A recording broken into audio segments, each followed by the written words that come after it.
Hi, everyone.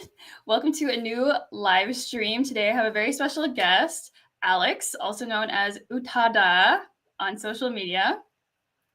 Hello, everyone. And today, we're going to be talking about a few different things. But first, I will let Alex introduce himself.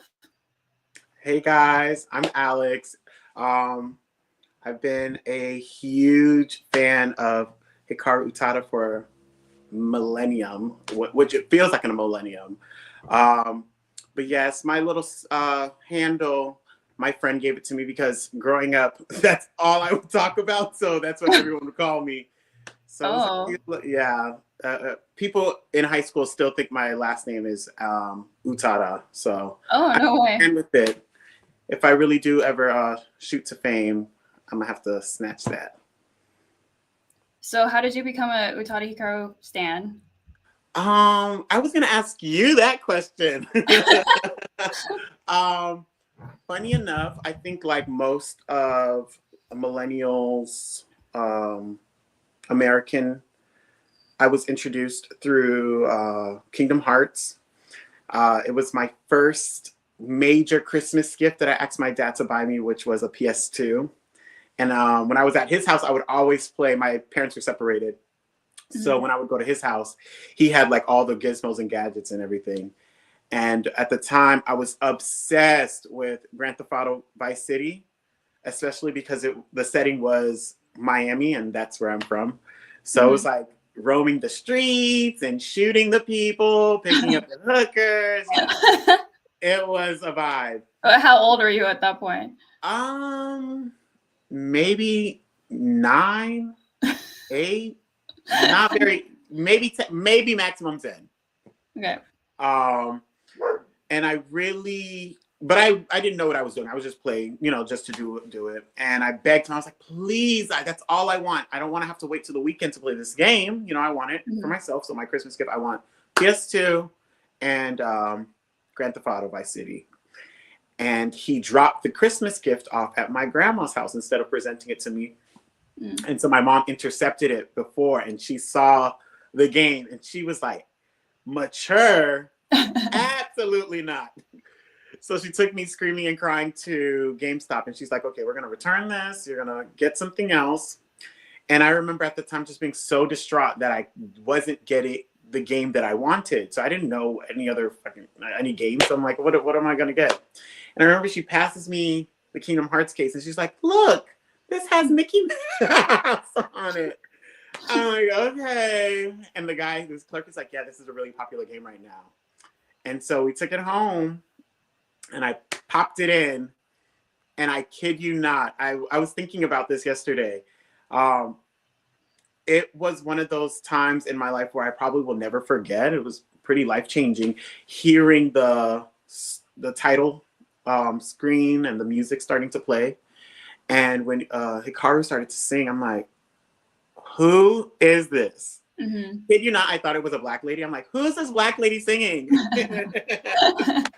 And from there, it was a wrap. I was obsessed. YouTube came through, and I just fell into a deep hole with her artistry. And so, years later, I should have calculated and gotten a good calculation, but it pretty much most of my young formative years have been surrounded by not only Hikaru's music, but Japanese music, Korean music that has like really influenced my creative eye and creative outlook. Just especially growing up in South Florida, it's diverse, but kind of not diverse. In terms of music and art and what is like mainstream. Do you go back do you go back to Miami often? I do. Okay. So currently I'm in California. I got stuck out here during the pandemic. Yeah. So I was supposed to just come for 3 months, do a quick little contract. I'm an occupational therapist assistant, so I work in rehab. And I work with older folks. And so my aunt, she works at a travel agency where she staffs different medical professionals across the country. And so she was like, come get this money real quick. You need it. And I was trying to create a life in South Florida and really make that my home base. I was tired of traveling. And she was like, it's just 3 months, and you know, you can pay off all your credit cards and you can start from a clean slate. And I was like, that sounds like a great idea. Okay, because you know, normally when you're paid bi-weekly, 40 hours, it's a lower rate.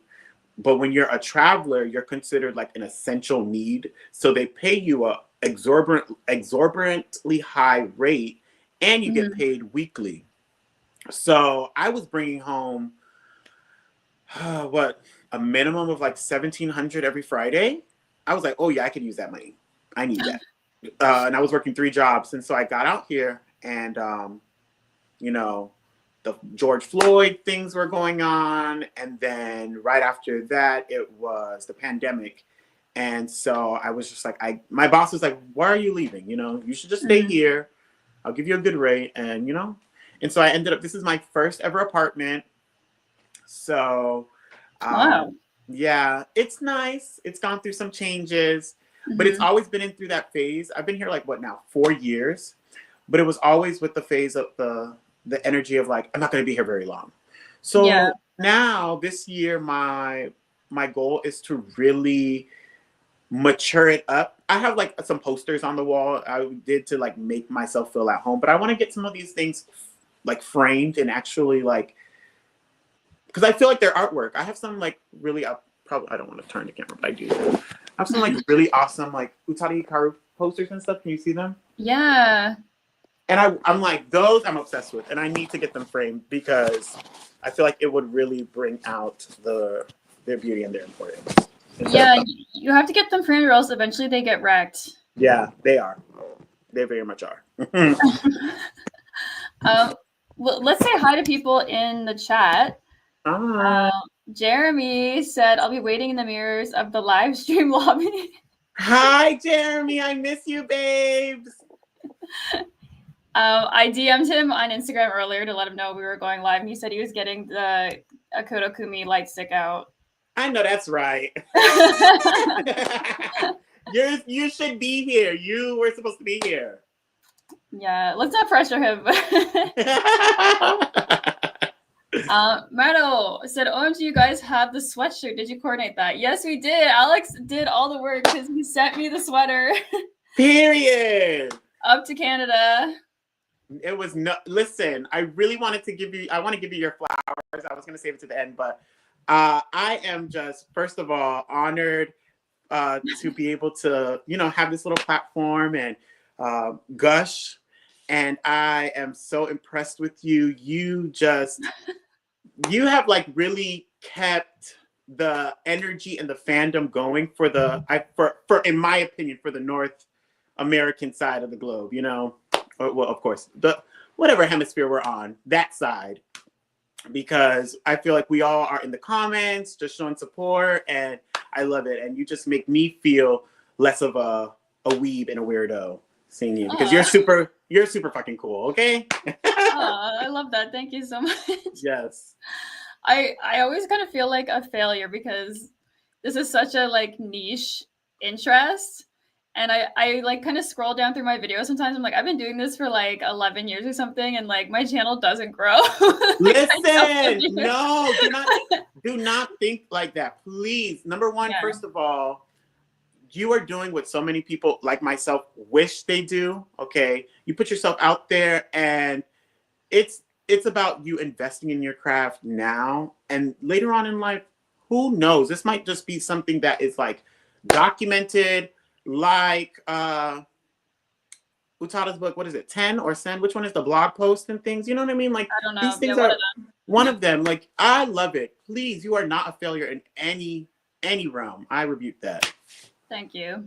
Yeah. Jeremy said the Grand Theft Auto to Kingdom Hearts pipeline is crazy. From shooting hosts to shooting heart Yeah. Remember your cat shoot up the Sakura Nagashi poster? Oh gosh. Oh. No. That's so sad. Yeah. I've been where you are. I've mishandled my stuff too. Gives it character and a story. So I want to ask you, how did you get into Hikaru?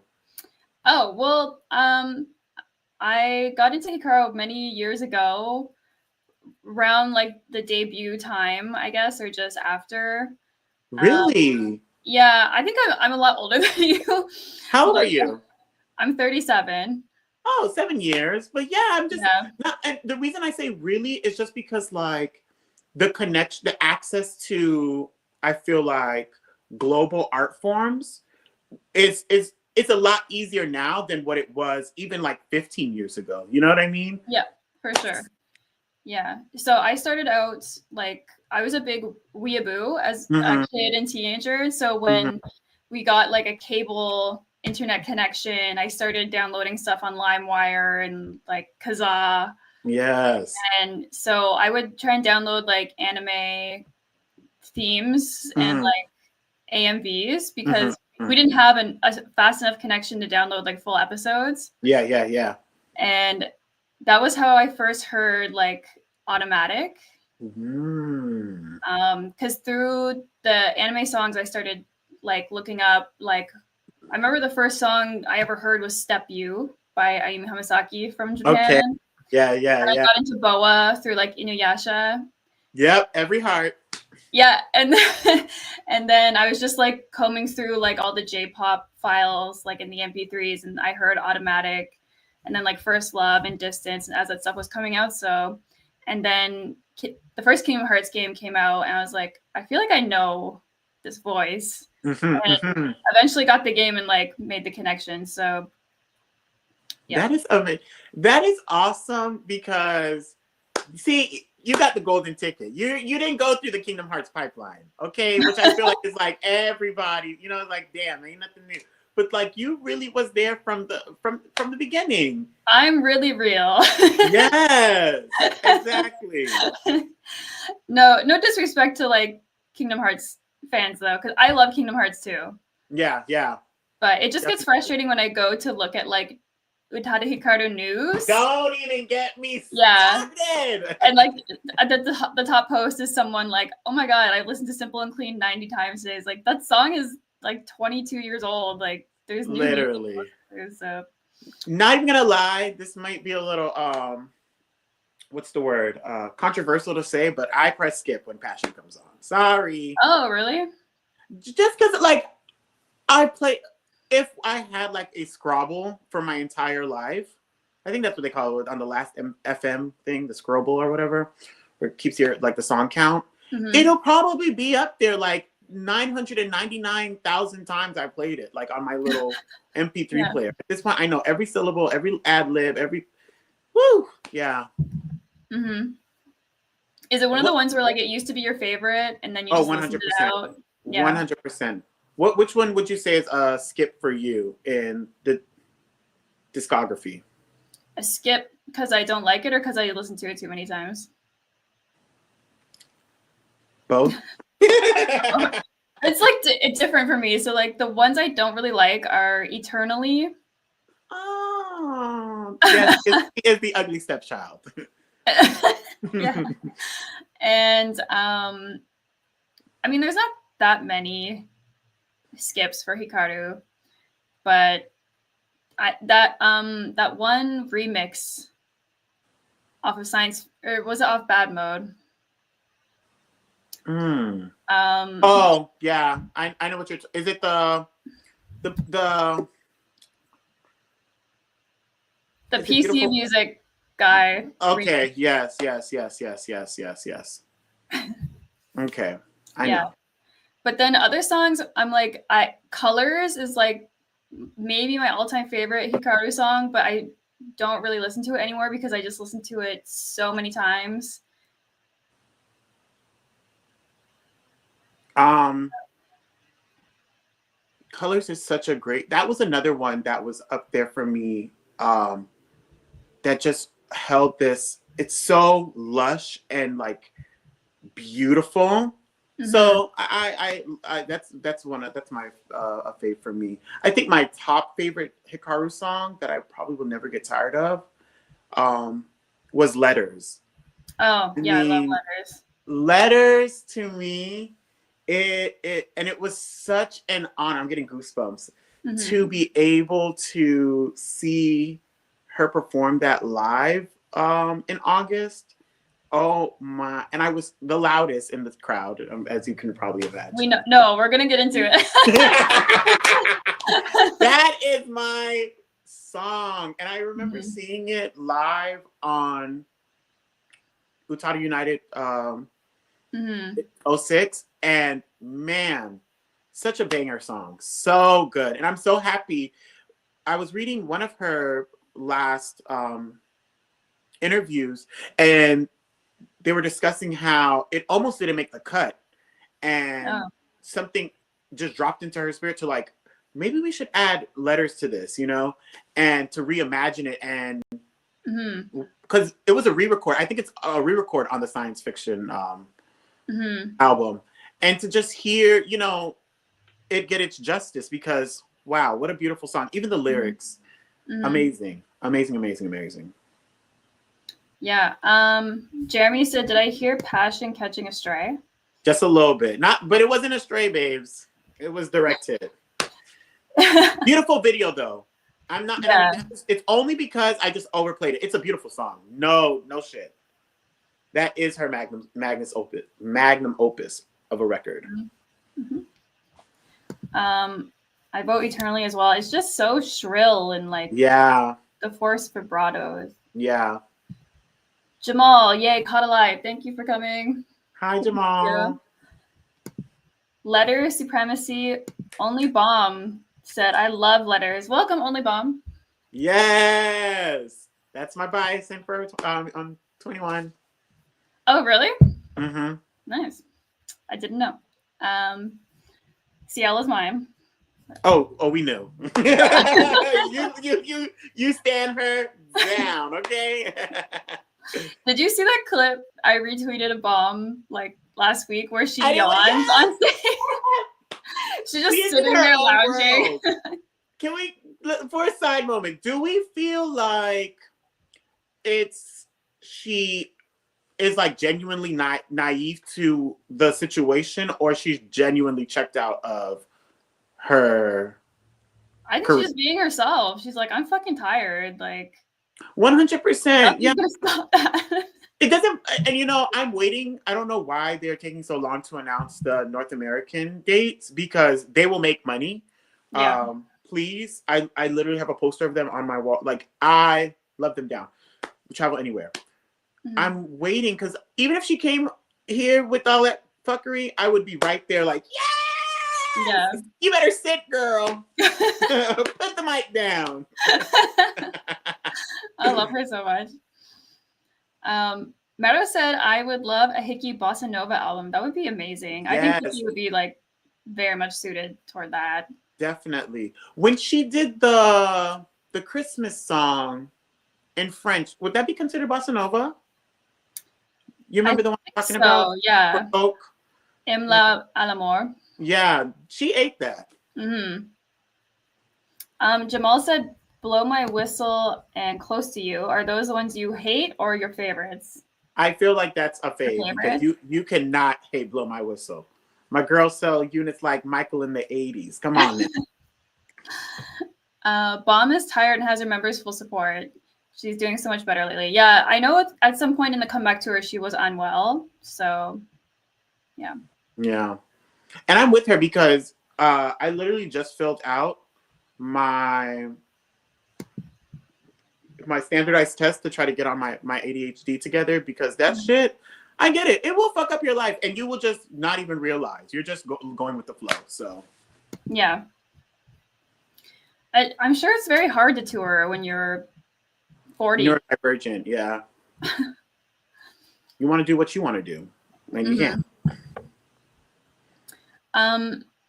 So yeah, let's talk about the live concerts actually, because I need to tell you guys that here in this live, you have the two gaijin, the foreigners, non-Japanese people who are on record on Utari Hikaru live videos, the official videos, not fan cams. Yes! Oh my God! What an illustrious club to be a part of.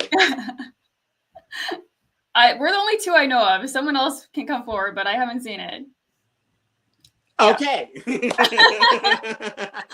It's just us. It's just I us. should have called this Legends Only stream. Change It's okay. We title. can rename it after. Yeah.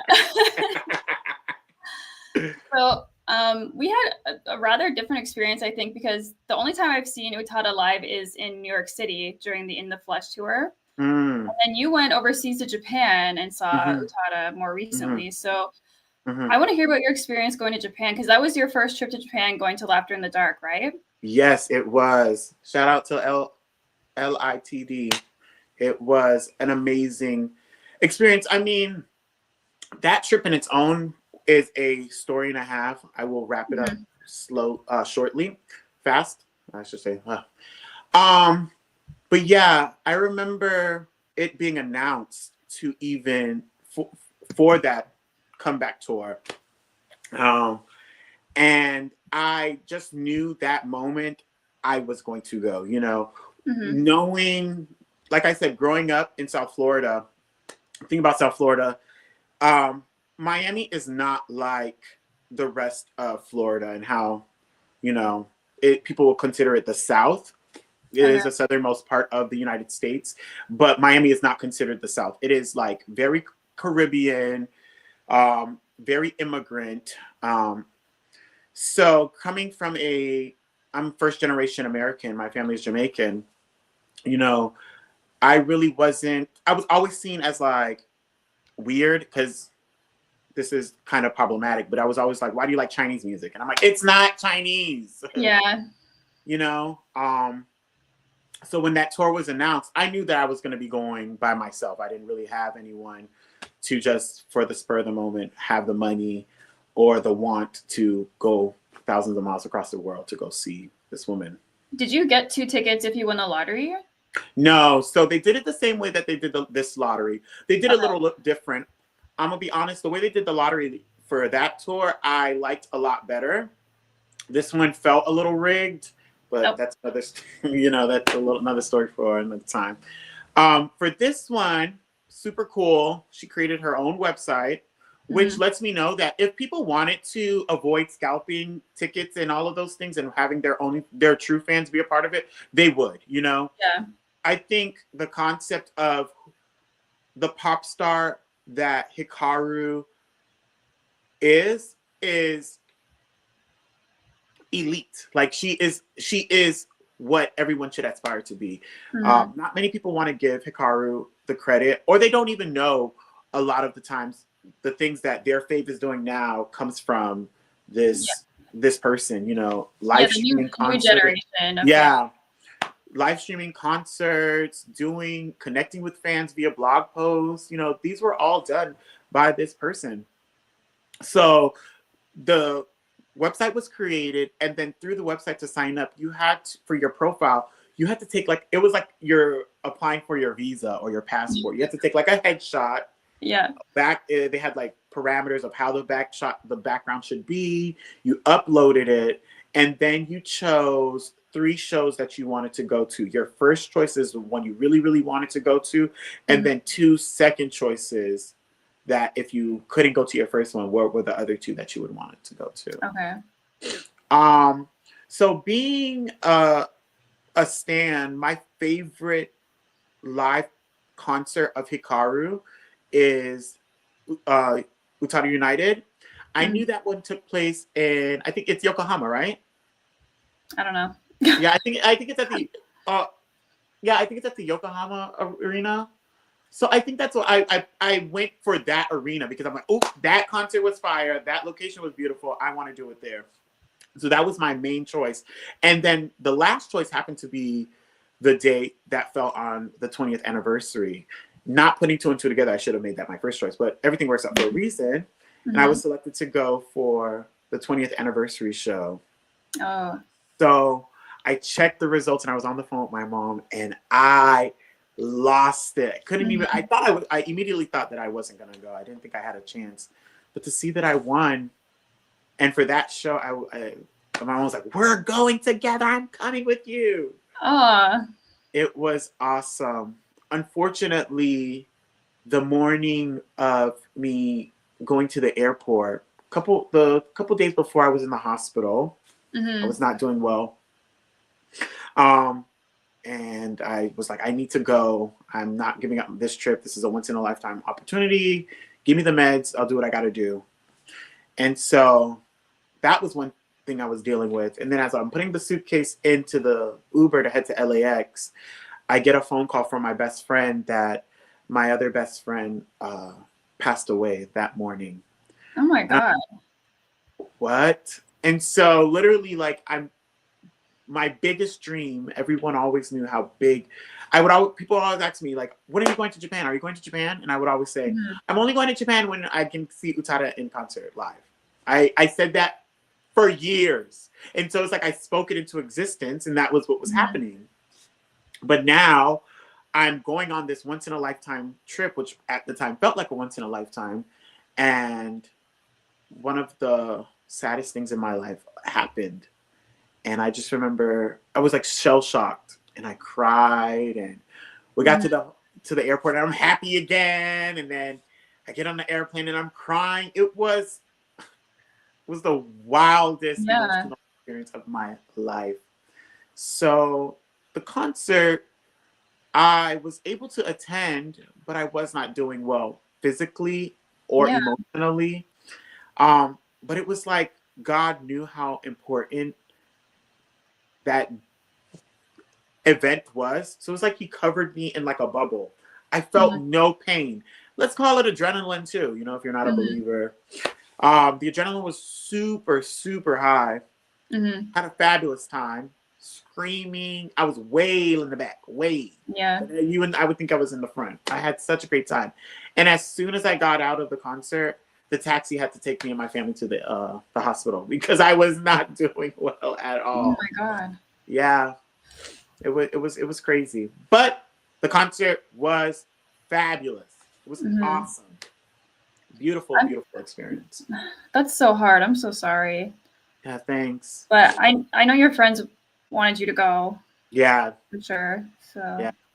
I think about it all the time, and you know, because my career, I work with a lot of people. I work with people who are usually at the end stage of life. So my perception of transitioning is a little nuanced. You know, death is super sad, but death is something that happens to all of us.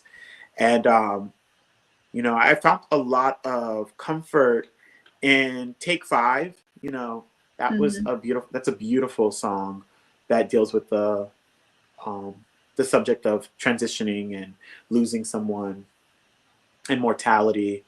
And also, you know, Laughter in the Dark was a celebration of sorts to what it is to be in a dark space, but still finding hope in, you know, in that space. Exactly. Yeah. So, yeah, didn't mean to take the stream a little too deep. Oh my God, no. But, yeah. I'm glad you're here to tell us about it for sure. Yeah, thank you. Jamal says Alex is a soldier. Mad respect. Thank you so much. Yeah, that's amazing that you went through with that. So do you speak Japanese at all? No. I've always wanted to, and that was one of my, so like I said, Hikaru has really like I feel like there are people that we encounter in our life through either like their artistry, whether they're singers, artists, like physical artists, dancers, poets, writers, speakers, that really connect with our spirit, and like we're like, you know, they're our best friends in our head. And for me, that was Utada. And so meeting her artistry at such a young age, and it like sending me down the pipeline of now I'm into anime, now I'm into languages, now I'm into music that I don't even understand, and I'm blasting it morning, noon, and night. I knew that I wanted to study Japanese. But like I said, growing up in Miami, it's not like the rest of the world. So a lot of people are like, oh, you should take it in school. You should take it in school. My school only offered 2 languages, 3 languages, Spanish, French, and ASL. Yeah. American Oh, Sign. well, that's pretty good. That's more than my school. Really? Well, we had like French and Spanish. We have to take French, Okay. but we never Oh, had because ASL. like Montreal and Quebec and all of that, right? Yeah, like it's our other national language. So, Okay. but I wanted to study Japanese so bad. I wanted to be a linguist. That's what I was going with that. Sorry, I went on a little tangent. But yeah, yeah, because of Utada, I wanted to become my career. I wanted to become a translator. that was my backup plan too. Really? Yeah, if I didn't get into animation, I was gonna apply for linguistics. Yes, I wanted to be a linguistics major so bad, but I had nothing. My mom was like, join the military. They'll teach you. I'm like, absolutely not. No, it sounds like hell. Yeah. You know, I was thinking about that today too, where I went through a phase where I was like, should I join the military? Because I'm from like an Air Force family. And the cadet recruiter came to my high school and I just stared at his boots the whole time. I was like, I really want those boots. Like, I'm going to join for the outfit. Not the boots is all what you're giving it up for. And my dad was like, don't do that. Just go to the like army supply store and buy the boots. So what made you not do it? Not do the military? Yeah. Well, my dad just explained everything. Like, he's like, it's not a good fit for you. Like, you have a problem with authority and you have to sign over your life to them for 4 years and you can't do anything but what they tell you. And I was like, absolutely not doing that. Same. Yeah. Same. Mm-hmm. I watched a video on like the basic I think it's called like basic training, the beginning thing, and I'm like, oh no, I'm good. Yeah. I don't want it. But that's now what my brother is in. He ended up joining. Oh, sweet. How old is he? He's 34. Is he proud? Is he happy that he made that choice? No. Oh, okay. Okay. He keeps it real. Love that. Yeah. Oh, yeah. He's very upfront about his unhappiness. Yeah. So how was your experience getting to the concert and like getting around Japan with the language barrier? So it wasn't hard. Japan is such a beautiful country. You know, I went in pretty blind, and you know, I don't know if you remember, you helped me a lot in the beginning of the planning stage of the trip, of like getting the mobile Wi-Fi and the JR pass and stuff. Mm-hmm. So shout out to you. You helped me a lot. Oh, you're welcome. So, you know, having the mobile hotspot and Google Translate got me so far. And everyone is so kind. Yeah. Unfortunately, that is a trip, you know, I thought it was going to be my one and only chance to go to Japan again. Go to Japan for Utada Hikaru. But, you know, I was able to go for have a similar experience last August. And, yeah, it was, I think we all say this, like, I want to live in Japan. Like, I want that life. Mm-hmm. Even if at a minimum of a year, I would take it. The people were so friendly. The one time when I did go in 2018 that I got any like little aversion or anything, earlier that year, I saw Hyuna in concert, and she sold a hoodie, and it said "The Queen is back," and then on the back it had like a picture of her, like with her ass tooted in some like green granny panties, and yeah, the men were not rocking it. My mom was like, "You need to go upstairs and change that shirt." Yeah. So that was the one time I was like, "Oh, they don't like Hyuna. They don't get it. They're just too sexy for them." Yeah. Mara says I have that hoodie. Yes. It's so cute. So, I mean, getting around wasn't a problem. And, you know, the silver lining to that trip was I was just going straight off of adrenaline, like my love for Utada. So I was like, just going to buy a ticket and go. And my mom was like, no, we're going to get travel insurance. We're going to do this, that. And she really got everything together. And unfortunately, we went for 7 days. And only 3 of the days I I was not in the hospital. So for those other days, I was in a Japanese hospital in Chiba. Yeah. And because of the travel insurance, I got all my money back. The money back for the JR pass, my money Oh, back for, yeah, everything for the that's a lot. Wi-Fi. Yeah, you know. And the thing is, I had to like pick up that JR pass. They were not mailing it. I had to go pick it up from like some consult on the way down from Palm Springs to LA. It was wild. Wild, Okay. wild, wild. So yeah, shout out to the Suica card. Yeah. So yeah, it wasn't back to your question, it wasn't bad. Okay. Even in the hospital though, like were there English speakers working there, or like you just use it to Nope. translate? Nope. So I had a friend. We're no longer friends. Start another time. I had a friend. I love. I still admire him. He's from Tampa, so northern spot of Florida. If people aren't aware. We met online talking about Rainbow, the Korean girl group, and we just connected from there. Yeah. And he was studying J-pop, not J-pop, studying Japanese in college, and he actually ended up living the life that I wanted for myself, you know. And I was just always in awe of him. So having him there, he helped like navigate some of the streets and stuff. But when I was in the hospital, because my mom bought the travel insurance, it came with this service to have like a translator. So like the translator will be on speaker because nobody spoke English. And that was one of the biggest hiccups of the trip, was like, to get the medical care, hospitals were rejecting me because we did not speak the same language, which was wild. Oh, really? Yeah, so Japanese hospitality is the best.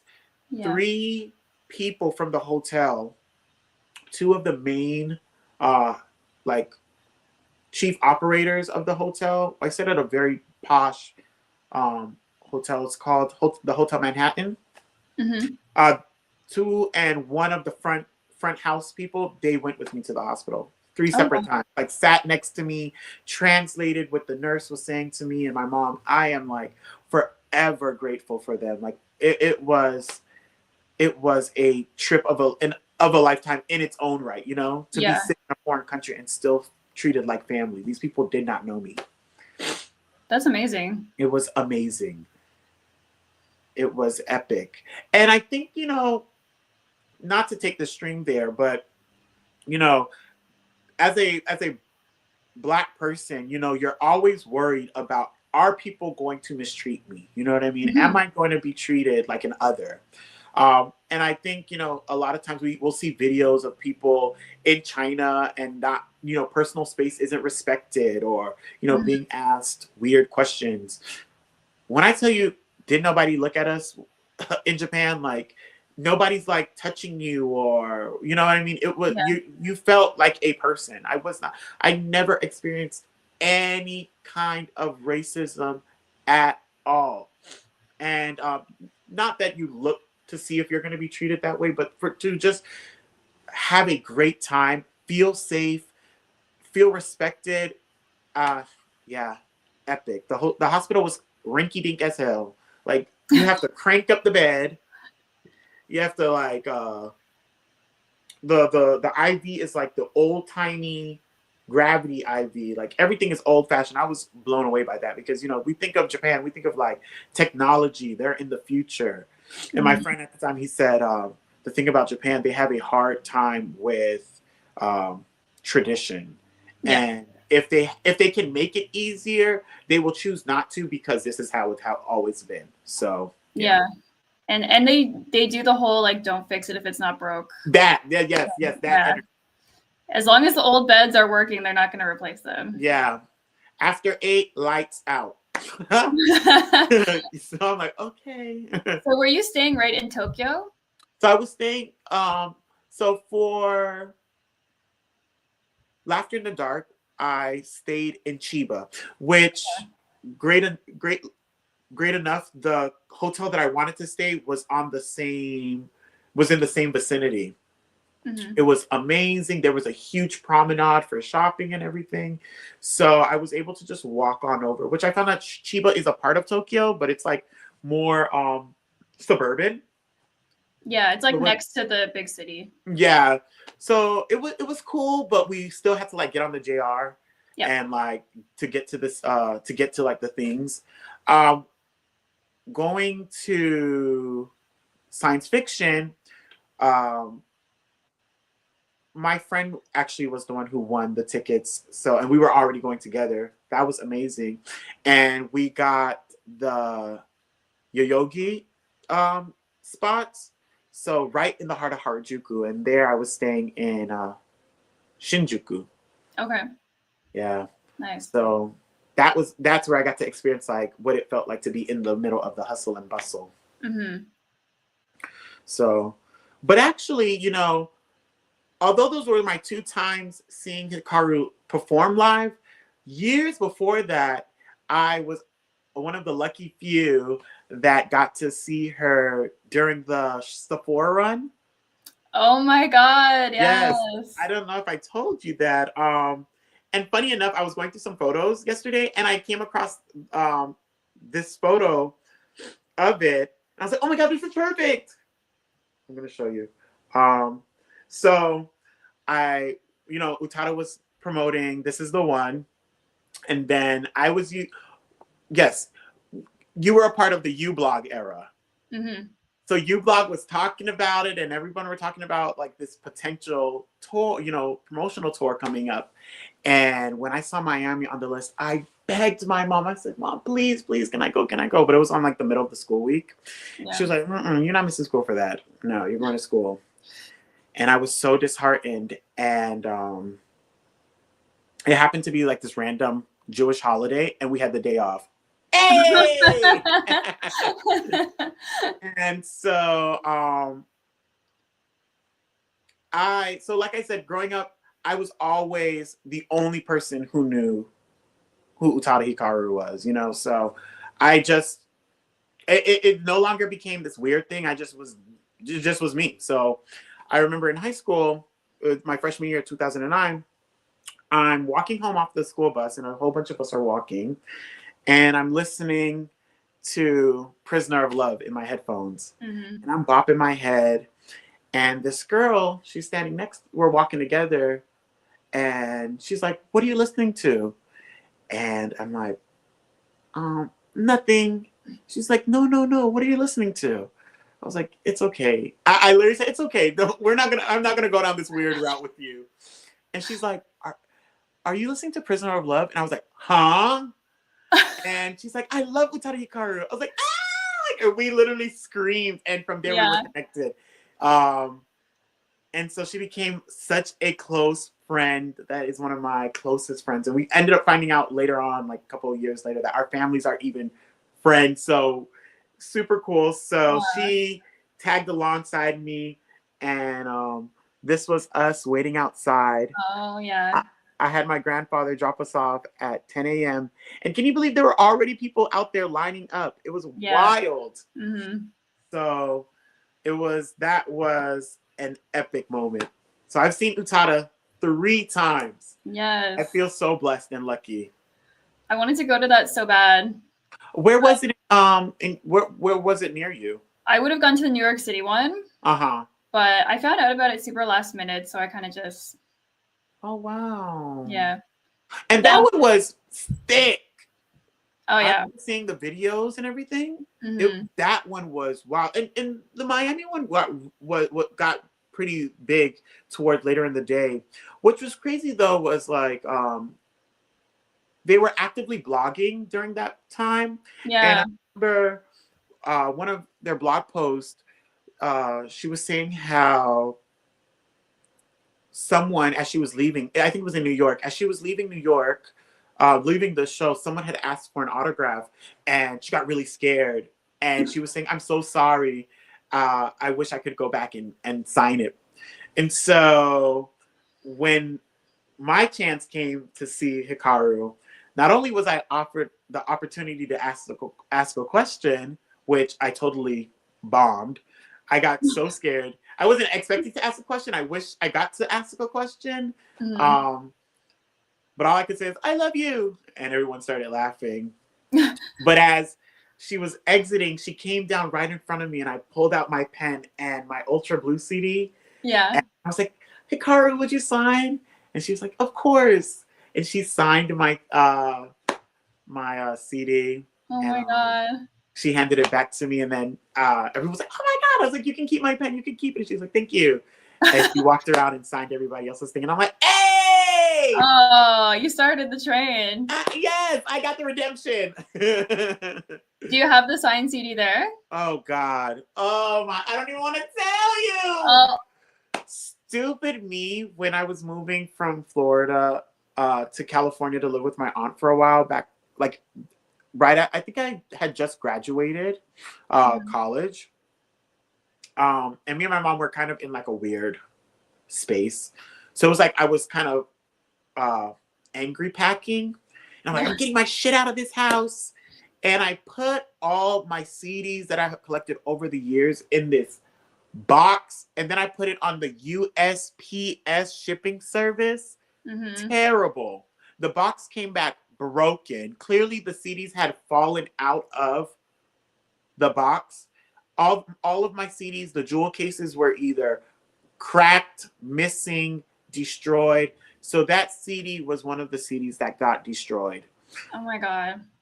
Yeah, pretty sad. But because of the promotional tour, everyone was given one of the this is the one headshots, and they had signed it. So I was really sad about losing that, but also like I had that consolation, you know? And I had taken a photo of it. So I mean, okay, yeah, it wasn't that. I don't have it anymore. That's not even your fault though. It's USPS. So. I know, but I feel like it was my fault because I should have just left my shit. Can I curse? Yeah. Okay. Should have just left my shit at my mama's house. And, you know, there was no reason why I needed to bring that CD. And I angrily went and purchased so when I did see all my CDs were missing, by now I was making a lot of money. So I rebought all of Hikaru's discography. Discography. Can I ask like where you got most of it? Yeah. So, I was always afraid to use CD Japan. Now I know that CD Japan is the GOAT of retail services. So I was always using Yes Asia. Trenches. So I got a lot from Yes Asia. I would not recommend anyone getting anything from them anymore. People being like, "Oh, I'm not going to use CD Japan. I only use Yes Asia." But I used them before. Yeah, you're actually. I'm telling you, you hold such a space in my heart. I look to you. You gave me the confidence to start shopping through CD Japan, and they are elite. It's just the website looks a little old, so you're always like, "Oh, is this sketchy?" But yeah, they ship fast. The prices are reasonable. The shipping is cheap. Yeah, and they give you discounts. So yeah, the point system is coming through. Yeah. But yeah, I don't know. I have gotten some complaints from people and just seen general complaints about the customer service. Yeah. But yeah, I'm affiliate with them, so I'm just sticking with them. Yeah, they're we love them over here. Sponsor the stream. Stream should be. Yeah. Yes. Affiliate link legend. Once I saw that, my heart was so broken. I rebought all of the albums, and I even bought my first Hikaru vinyl. This was before Hikaru did the whole reissue. And I bought Exodus on vinyl. One of the deep score remixes. Is it the one with the cover that's like black and gold? No. So it is. Let me see. I have it right here. Oh, maybe I don't have it right here. It's like a white cover. I don't know where it is. It's like just a basic white sleeve, and it just has like a little purple and black square on the side. Okay. Yeah. And so that was my first one. Wow. Shout it, Jeremy, you're still here. Shout out to Jeremy because Jeremy put me onto one of I feel like is the best place to buy anything J-pop, K-pop. I've even bought some like American stuff like Kalela and Sade things. Bai Yi.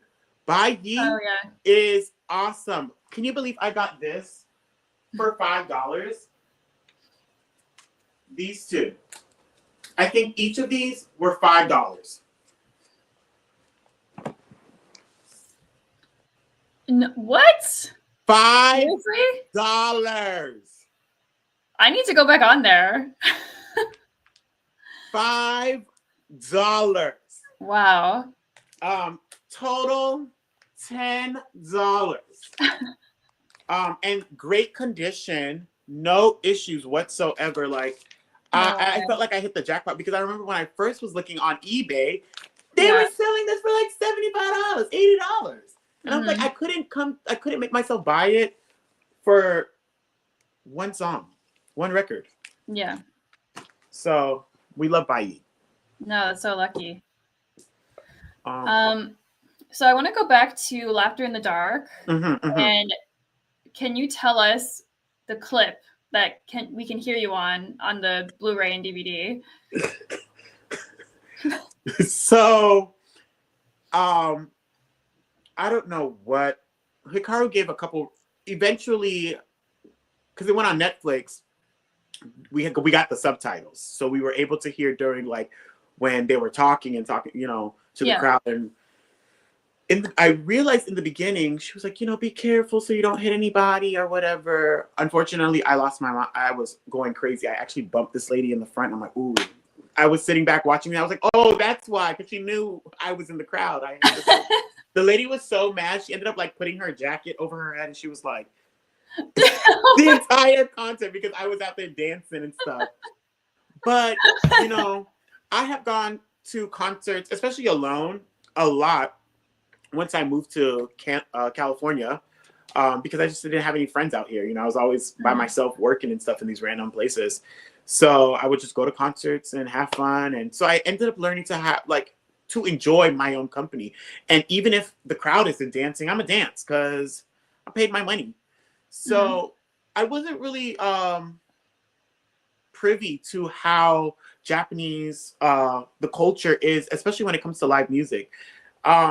They're very quiet. They're very like statuesque, and you know, but you can tell they're enjoying. But unlike here, you know, as soon as the artist hits the stage, everyone's losing their mind from sun up to sundown. And that was the energy that I came in there with. I was screaming, I was dancing. And as soon as Hikaru stopped, you know, the music would be going, you can hear singing and stuff. As soon as the music's done, silence. Yeah. And I was like, oh my God, this is my chance. I love you, legend! And so, which is crazy enough because that night, I didn't think anybody noticed or anything, but I wrote in her Instagram comments like, oh my gosh, it was the greatest time. I love you, legend. And so many people were DMing me like, you were so much fun. I saw you in there dancing. I was like, oh my God. Aw. You know, I guess, and also being the only Black person in the stadium helped. And actually, it wasn't recorded for science fiction. A similar thing happened. So this time I felt much more confident because I had my best friend who that being able to experience science fiction with my best friend Nikita, I mean, the universe works in such a crazy sense because that was the first person in my life, especially when I was discovering Hikaru's music and anime, to not make me feel like a weirdo. You know, we talked briefly in our messages just about how, you know, we grew up in a space, in a time where liking anime was not cool. You know, liking J-pop and K-pop and anything that wasn't American mainstream media or even English was seen as weird. Like, you're a loser. Get Yeah. over there, nerd. Mm-hmm. And she would be right there holding my hand. We'd have one headphone in, the other headphone in, and we're listening to Want Me by Nami Amuro and having a bomb time. And we would just say, like, we're going to go see Utada Hikaru together. We're going to see Utada Hikaru together. So to be able to see Utada Hikaru with Nikita, the first person that made me not feel like a weirdo, who loved me for being me, I had never in my life cried happy tears till that trip. It was amazing. So I danced, I screamed, I sang. And so there's a moment where the crowd is slowing down and she's once again like drinking water and patting her face. And throughout the show, I was like, I love you, I love you. But this time it was super quiet. And I was like, I love you. And she picks up the mic and she's like, I love you too. Oh! I was like, ah! And when I tell you, the entire stadium went. It was epic. It was epic. And I'm like, damn, they're never going to believe me. My family's not going to believe me, but it's okay. I know what happened.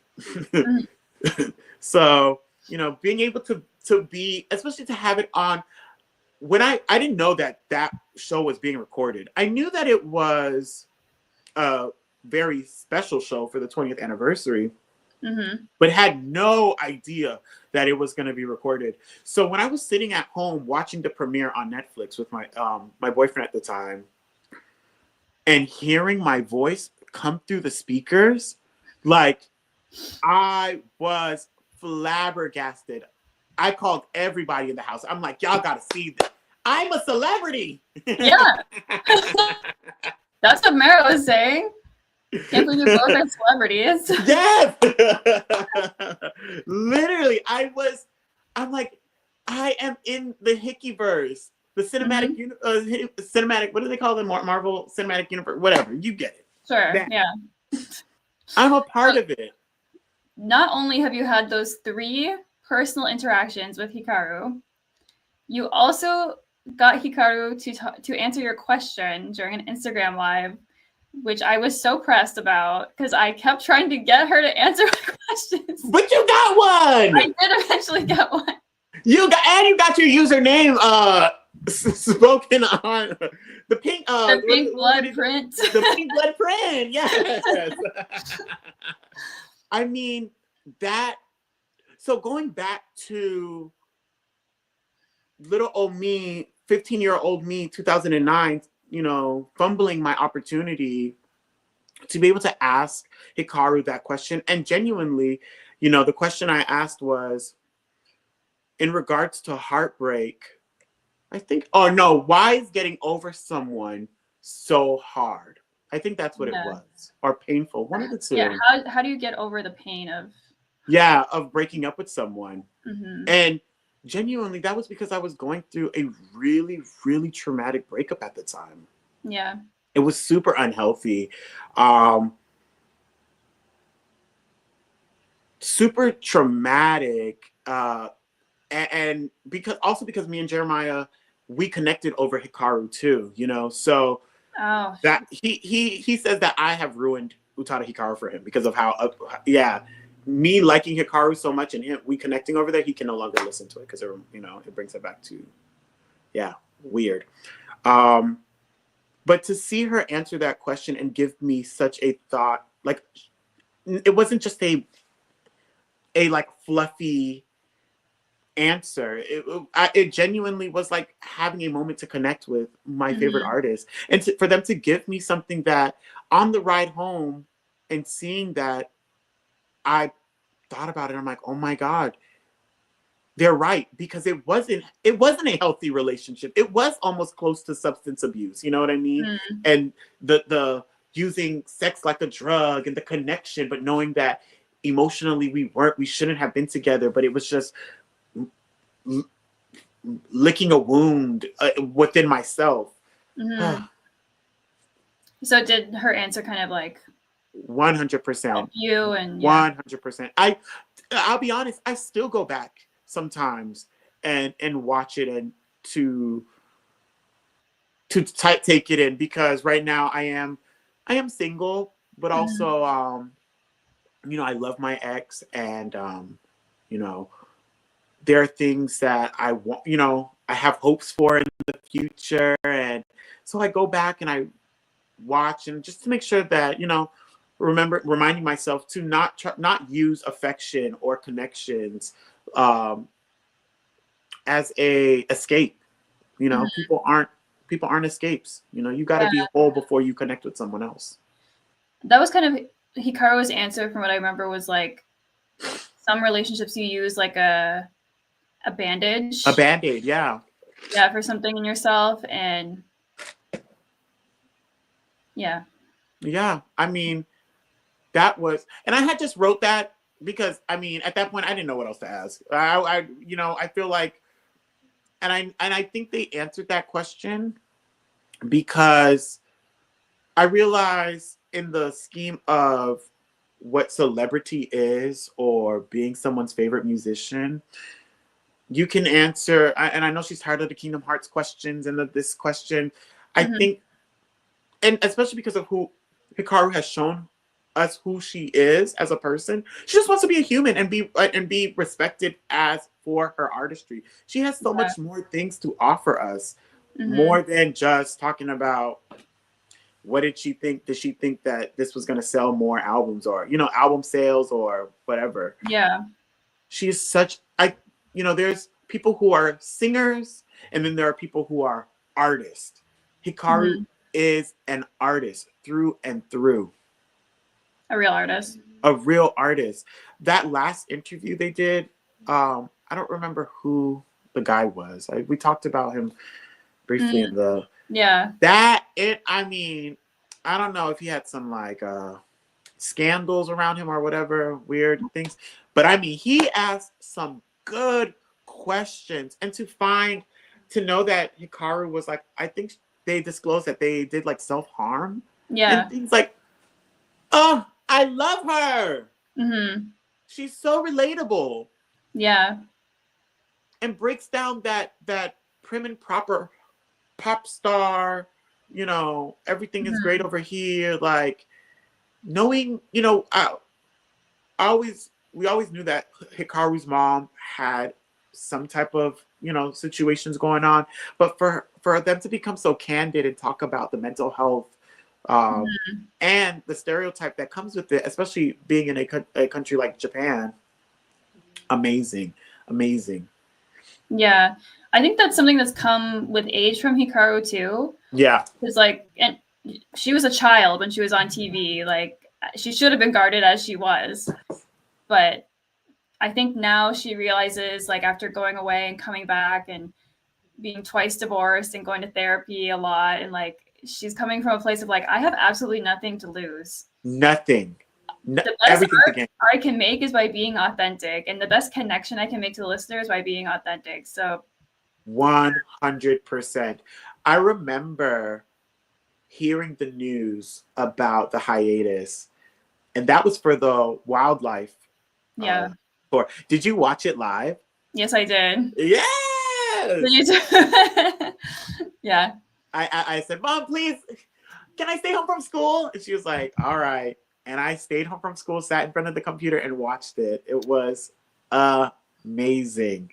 But Wasn't that at like 2 in the morning for you? yeah, it was like 3, 4 o'clock in the morning, and I Yeah, up.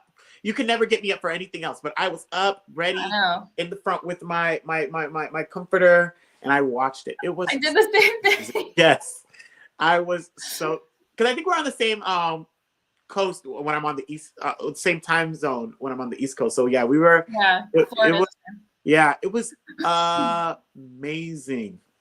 Yeah. Um, being able to witness that, but I remember being so sad and not understanding, like, why is she leaving? Like, she has everything. Why can't she stay with us? And da, da, da, da, da. But Yeah. now, as a 30-year-old man, I'm like, oh, I know why that lady left. 100%. Yeah. No, I was angry. I was so angry. Like, That you are looking my back now. everything. Yeah, I was like, I felt entitled at that time. Yes, that's a That good was way to put it. wrong. Yes, that's a good way to put it. Like, I didn't understand why someone who I felt like you know, access to everything, has money, visibility. Why would they want to now become a normal person? What does even Mhm. being a normal person mean? Now I understand it so much. Like, you no longer want to feel like you have to provide for these people that you don't know and be on the front in front of the spotlight, especially when you yourself don't have a conception of who you are. How Yeah. can you show up and perform for people if you don't even know who you are as a person Mhm. inside? Yeah. And it also shows why like Hikaru's music has kind of done like a 180 from before till now as an artist. Mhm. You know, Mhm. I wasn't really familiar with Bjork Mhm. um when I was in like middle school, high school. I had heard one or two songs, but I wasn't really sure of who that person is. And I remember Hikaru would always reference them as an influence, and Kate Bush. Um, but now I can see how similar, especially earlier on before, like even Ultra Blue was very reminiscent of Bjork's music. You know, Mhm. very alternative and like playing with new sounds and lush and like explosive. Where Mhm. now the music is very stripped back and more instrument forward versus technologically like synths. Yeah. Um, and it took me a while to like connect with it, you Mhm. know. Um, and now I'm like, okay, I get it. You know what I mean? And I've grown just like how they have grown. Mhm. Exactly. Yeah. It's really interesting to look back on, but I feel like Hikaru has changed so much, and we kind of like learn from her, and because she's so open about the work she does on herself. Yeah. Um, but yeah, so so you're recording, or are you on the recording for science fiction? No, so No. science fiction, they started, I think they started recording maybe two shows after my show. Okay. But surprisingly enough, my show was in the heart of Harajuku. So the day Mhm. before we went to the the stadium, me and my friend were in Harajuku shopping, and I Mhm. remember seeing the Yoyogi Gymnasium. Didn't know what it was. I just saw this big building. I'm like, wow, that place is so beautiful. Like that's so cool. And I saw Mhm. like all these Olympic statues, and I saw that it was built by this architect named Kenzo or something. And I was like, oh, cool, cool thing.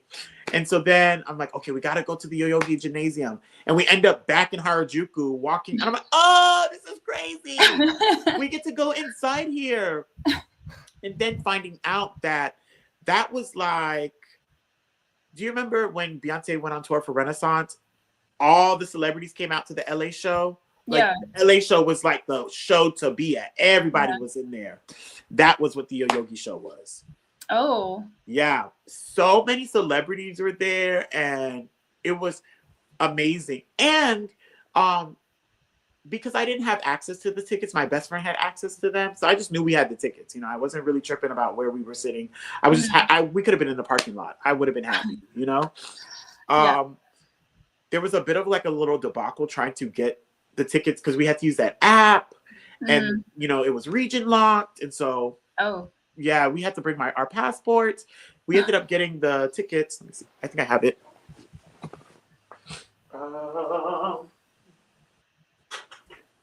Oh, I should have got this together.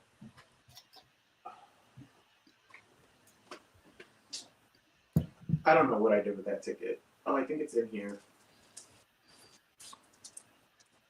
Oh, damn, can't find it. But like, the ticket actually was like a S tier ticket, which Mhm. we were like super close on the floor. When I saw the Oh. S, Mhm. we screamed. So we got like first like dibs too. They were giving out like that blue magazine with her like flying in the sky. I don't know if you can see it. Yeah. Okay. Yeah. Yeah. Yeah. I know the one. Um, so we got all of those. They gave out free water bottles of the Uh-huh. Suntory drink. It was an amazing experience.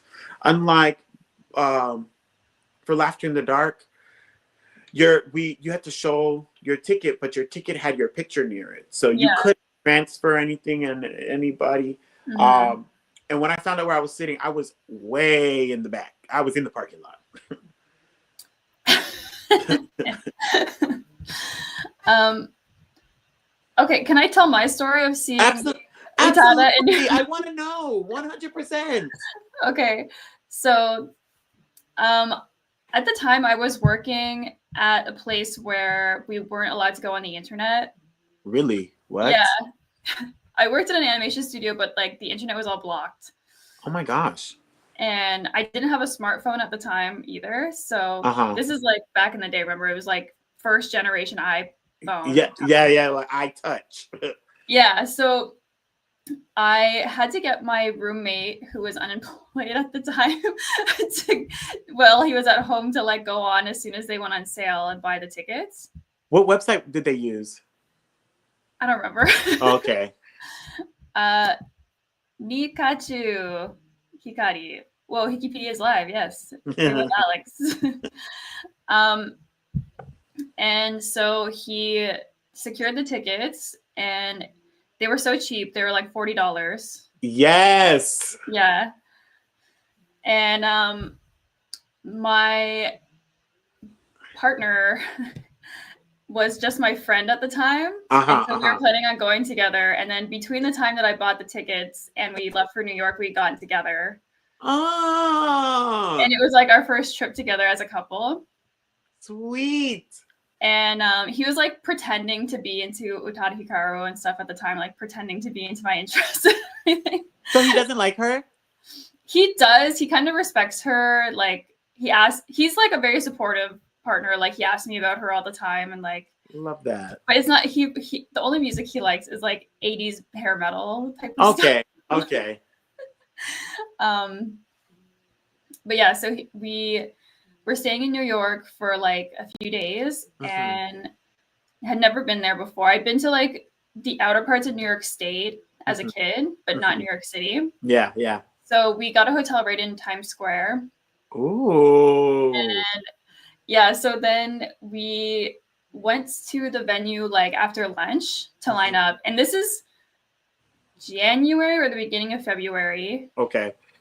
So it's dead cold. I was like, I don't want to line up like first thing in the morning because, and it was like all general admission, so you don't get seats. So we get there and there's already a line around the block at like 1 p.m. And the show doesn't start till what, like 6, 7, huh? I think even later than that. There's no opener, so it was like 7 or 8. Whoa, my gosh. Yeah. So we were waiting there for 6 hours. Oh gosh. And there were so many people there that the police came up. And they're like, what are y'all waiting for? And we're like, Utada! And they're like, what?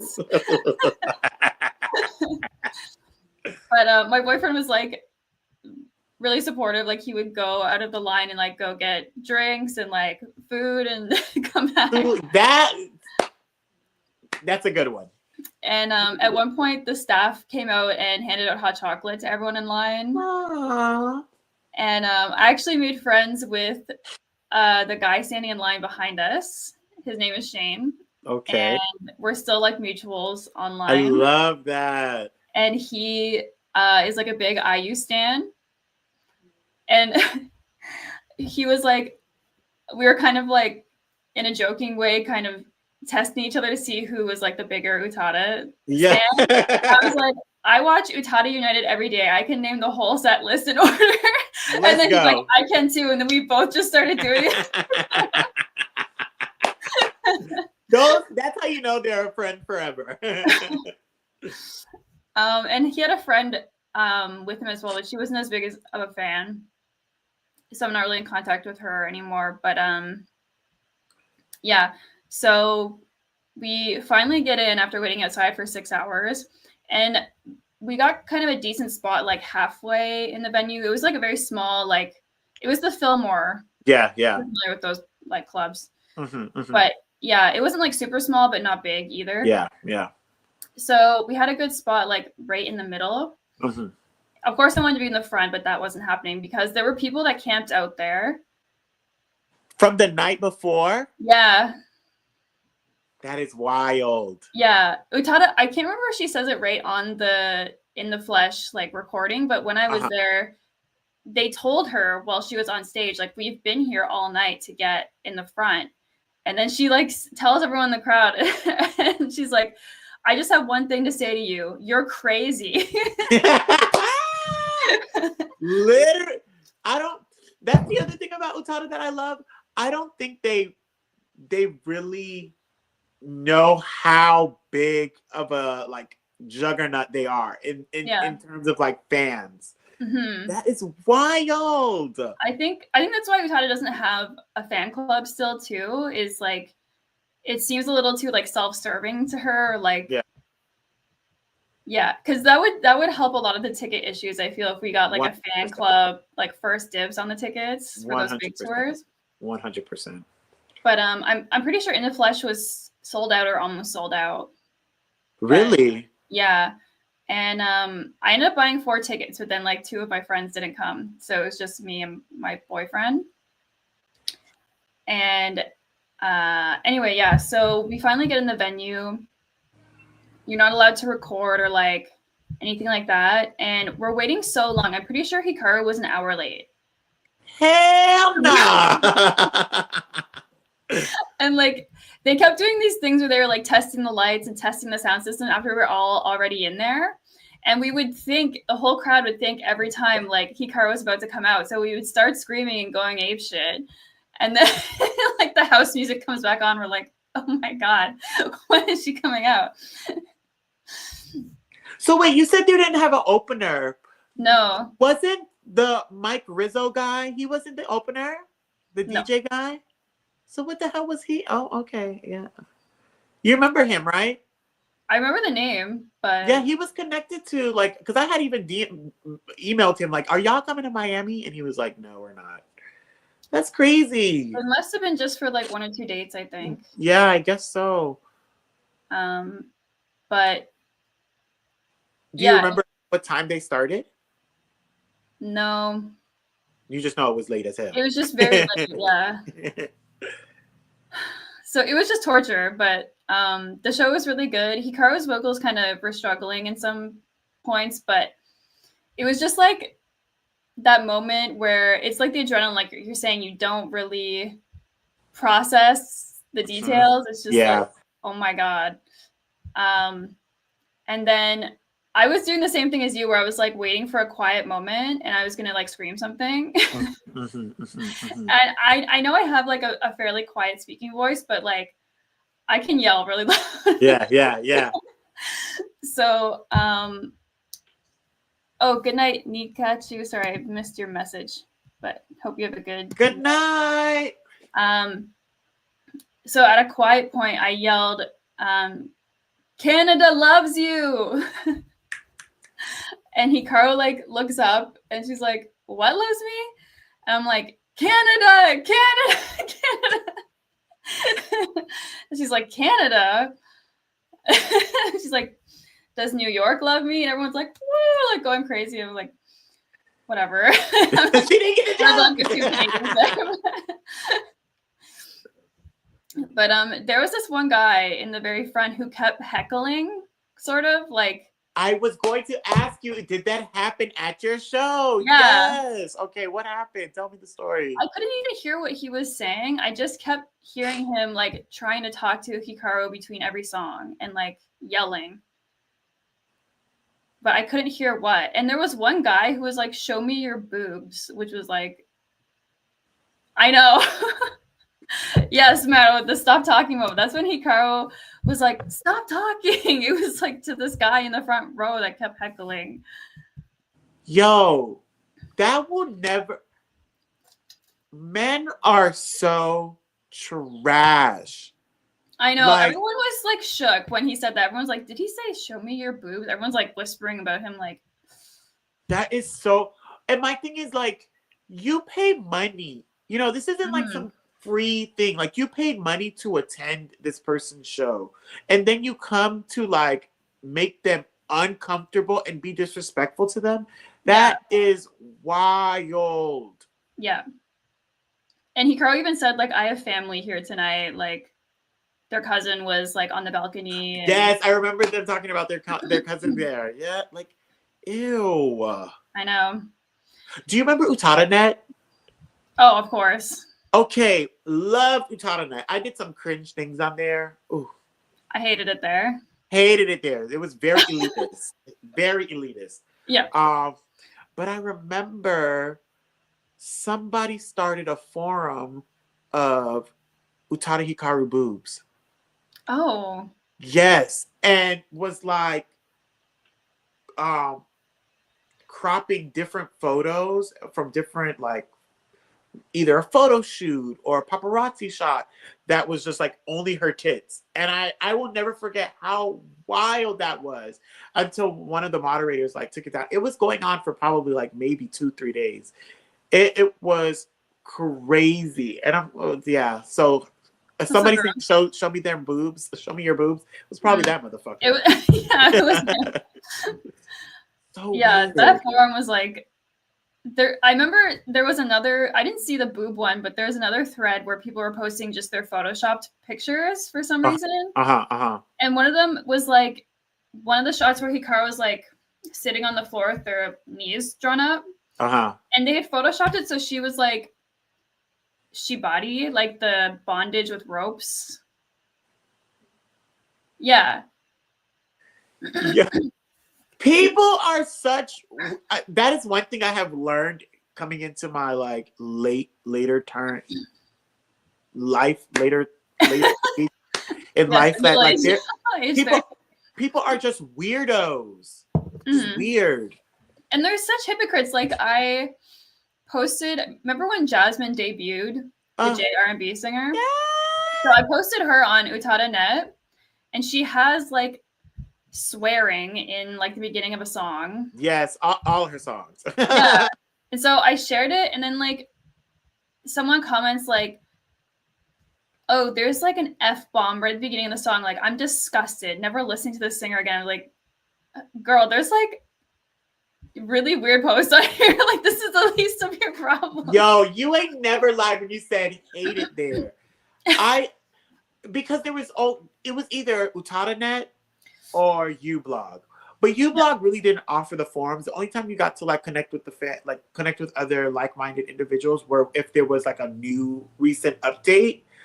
But UtadaNet was the spot where you could like talk about this or talk about that. And like you said, like, it was such like a boys club. Like certain people would only connect with their stuff, and then you would try to chime in and crickets. Now you feel crunchy.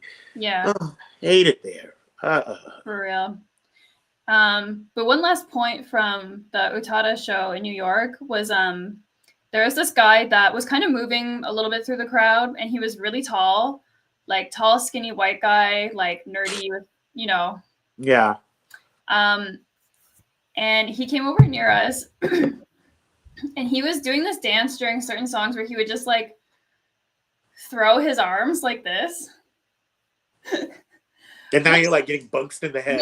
Yeah. Like I don't have a problem, but it's like, don't hit other people. 100%. Yeah. And he was banging into these shorter Asian people that were in front of me. So I would kind of like put my arm to try and stop his arm from continuously hitting them. And then he kind of like backs up and comes next to me. So then he hit me in the head with his arm. And I like stopped him the first time, like, don't do that. And then he does it again. So then my boyfriend like pushed him. And, y'all are about to start a mosh. Yeah. Moshing at the Utada show. And the dude, he's like, oh, what the hell? And we're like, stop doing that. Like, stop hitting people with your elbows. He's like, I can't help it if I'm freaking tall. Classic GameStop nigga. Yeah.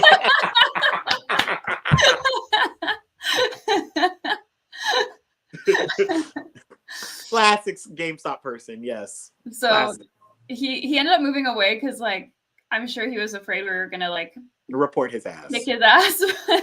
Yeah. His boyfriend's like 3 times the size of him, so we always just call him razor blade elbows, and like Still ruin Wait, it. that's the guy's name now? If you're Wherever you watching me, are. hi. Yeah. If you're in the chat, fuck you. I hope you don't hit people anymore in the head with your elbows. Oh my God. But I've only seen one. I've only watched In the Flesh once because it's not available yeah, on over here. I don't know why. I'm really irritated by that. I watched it once. I don't remember how I watched it, but it was so good. What were some of the highlights for you, set list wise, for the show? it's so hard to remember, but like, I don't know. I liked hearing the English songs, like the "This Is the One" songs. I know that's kind of an unpopular opinion, but I hate how much people shit on that album. It is so good. yeah, I love the album. I prefer This Is the One over Exodus. Sorry, not sorry. Yeah, like Utada's performance of "Dirty Desire" is so good. So such a great song. So good. And even, little old me, 15-year-old me listening to that song, I wasn't really getting all of the innuendos. Now when I hear that, I'm like, oh, pussy was out, honey. I'm at my 9 to 5 thinking 69. Come on. Down. Yeah, Dirty Desire with the live band, and like Utada adds some like vocal ad-libbing to the live version. That's so good. So let me tell you, funny enough that you talk about that. Hikaru performing live, sometimes underrated because, okay, Hikaru's not Mariah Carey in vocals. Songwriting, yes. Vocals, she's not. But, like I said, artist through and through. So there are things that Hikaru does during the live performances that are just like so amazing. When you talk about the ad libs, one of my favorite and a highlight for me when I was at what is it? The science fiction tour, when she performed For You, because that's another top 5 of my favorites. There is a performance back when she was promoting the Distance album. She starts da da da da da, and she does like this riff. No matter what you say, like she just does this like these beginning ad libs, and I'm like, oh, why didn't she do that on the studio version? So when she performed For You live, I'm like doing the same little riffs and the ad libs. I'm like, I'm there with you, girl. Like her ad libbing, so good. Yeah, sometimes I wonder if when she's like rehearsing or performing that, she's like, I wish I put this on the record, because it's like you get another chance to keep working on the song. Yes, 100%. So good. Hello, I can't read Korean, but hopefully it's not a mean message. 안녕하세요. 안녕하세요. Yeah, that was pretty much the show. Oh no, so we remember Utada, I showed my baseball. Yeah.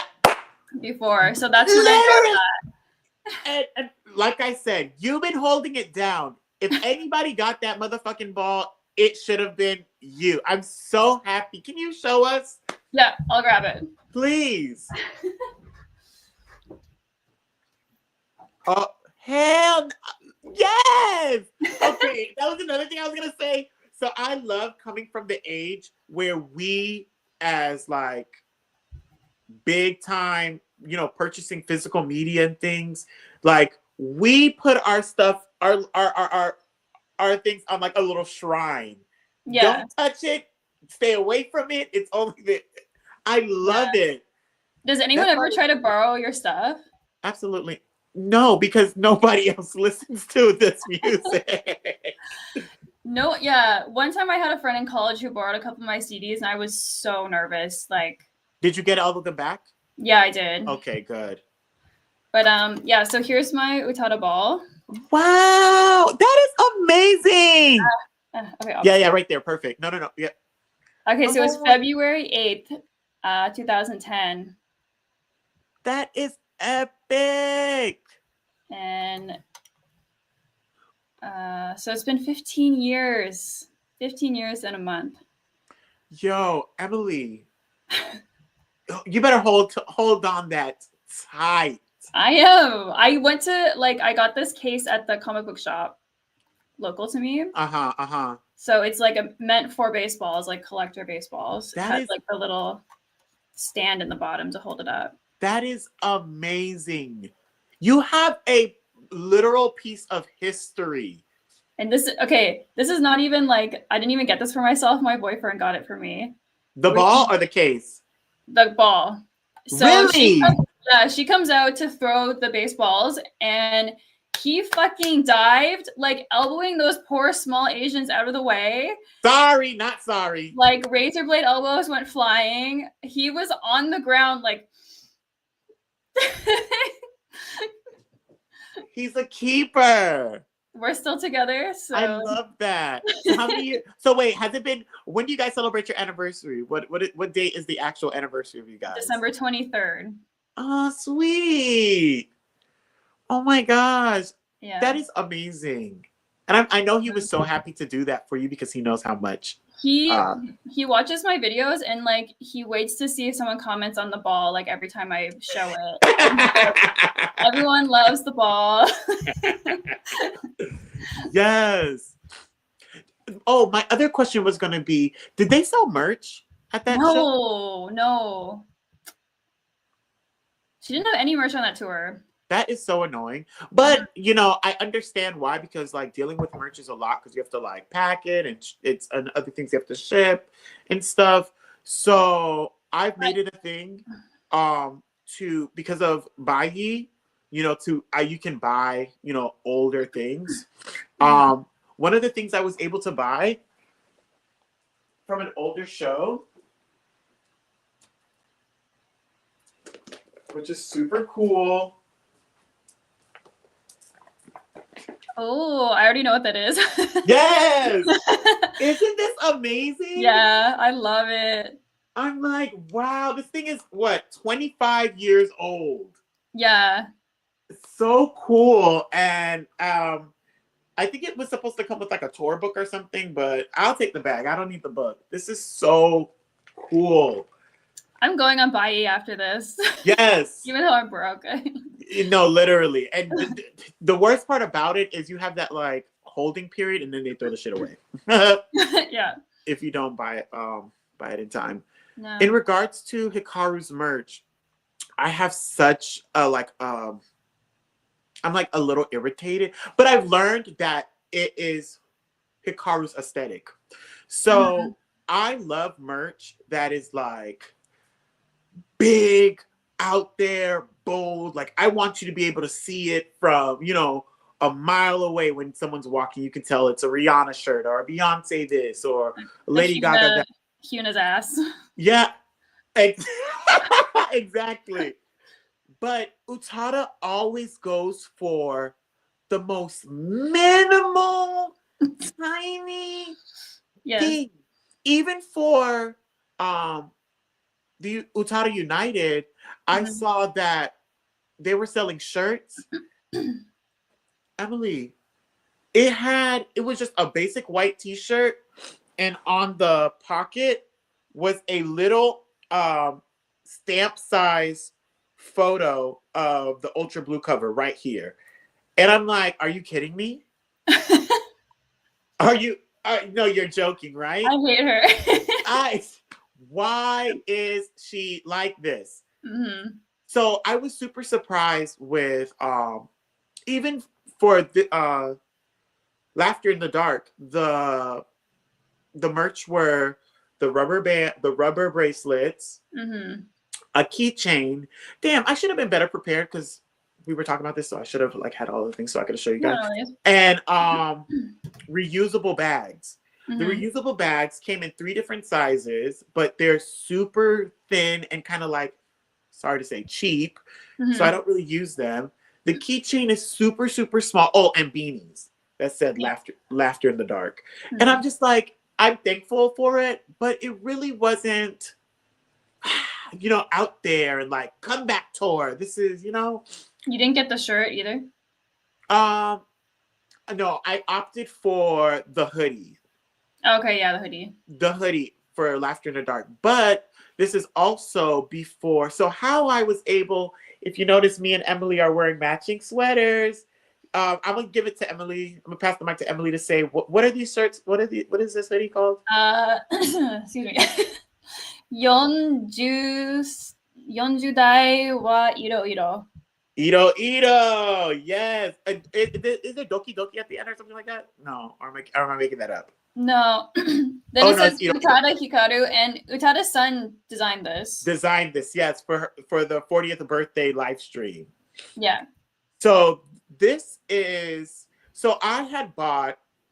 They went on sale to be purchased, and maybe like a week after the link went live, they heard complaints that the sizing didn't go up to extra large.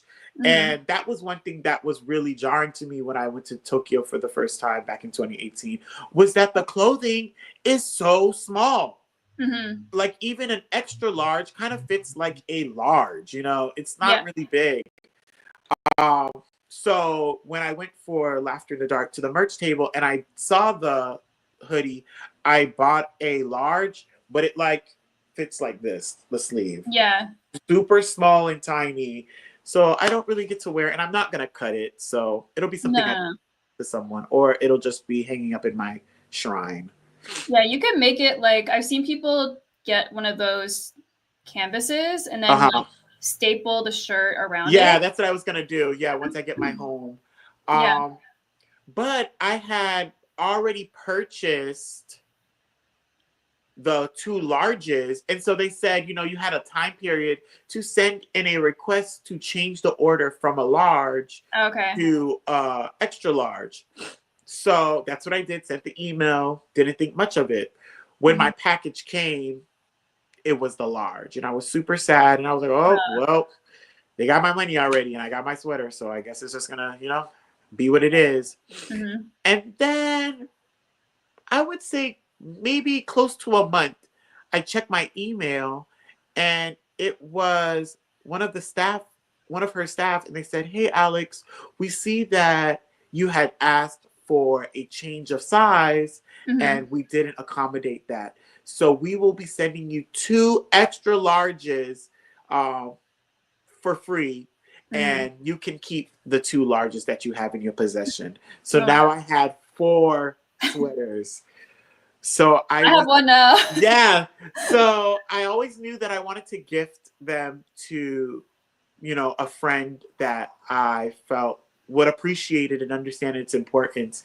And I'm so happy that you and Leo, Psychedelic Dirty, if you're familiar. Oh, yeah. I was able to give both of you guys one, and that's awesome.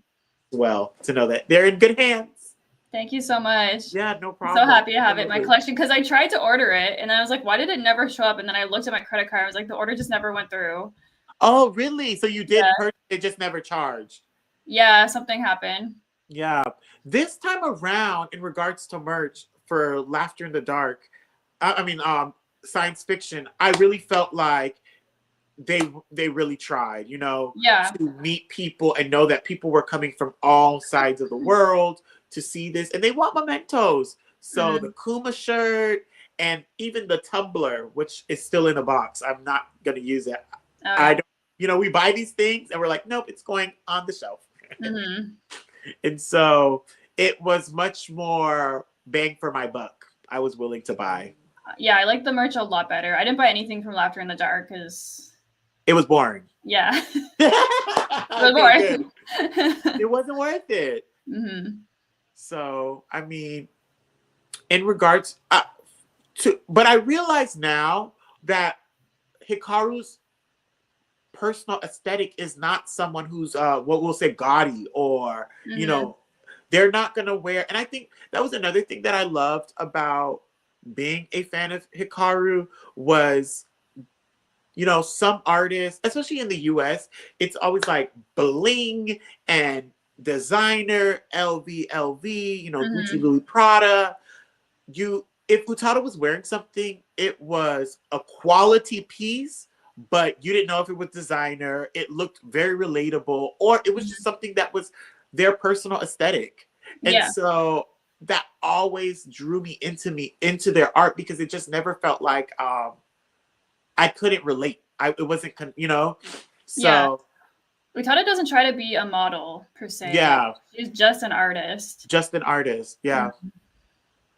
100%. That's why I was super surprised when they showed up on the cover of Vogue. Yeah. I'm like, well, okay, fashionista. She pulls it off though, but I just mean like her everyday like album covers and like Instagram posts definitely is Yeah. not modeling. Yeah. What's your favorite album cover by Hikaru? Ultra Blue. Ultra Blue, yeah? Yeah, how about you? For me, it's between Distance, because I love the haircut and I love the motion and just the vibe of that album, and Heart Station. Oh, the short hair ones. Yeah, yeah. The short, I love that long hair, but there's something about the short hair it just eats. And for me, Heart Station, like I said earlier in the stream, there's some artists that they're almost like your soulmates. Like you just know they get you, and if you were to meet, you guys would hit it off right off bat. Yeah. And as a young Caribbean American guy growing up in South Florida, I really didn't know what my sexuality was. You know what I mean? It really wasn't a thing. It was very complex for me. And something about Utada's music felt like refuge. It was a safe space for me. One second. Let me just turn on this light. Okay. It just felt like a safe space for me. And in regards to Heart Station, I remember looking at it for so long, for so many years, and I'm like, this album just reeks queer, and I love it. Like, I love it so much, even down to the visuals. Heart Station, when they're in the subway, and it's almost like they look so boyish. There's that photo shoot that they did it was similar. I can't remember what magazine it was on, but they're wearing like the white hoodie and they're surrounded by like candles and different things. And I'm like, oh, they're giving boy, but a pretty boy. And then, there was like Prisoner of Her Love when they're more feminine and stuff. And it was just like such different gender fluidity within the album. And to me, Heart Station is such an underrated album. Like, it is so good, especially as a gay person. It just, it connected with me through the art. And I'm like, I think that was a turning point where Hikaru was like, if you're like a dog whistle, if you're picking up what I'm putting down, then you get it, Yeah. That was Hikaru's like post-divorce album too. So that was when, like the short hair came out. It was kind of like a lot of people when they go through divorce or like a major breakup, then they're like, this is my time to reinvent myself and I'm gonna like go out in the world and discover things again. Yeah. That might have been the time that Hikaru was spotted leaving a gay bar. Really? I think it is. See, I'm like, I just connected and I was so enthralled by it. Ooh, yeah. I love that album so much. I love the album.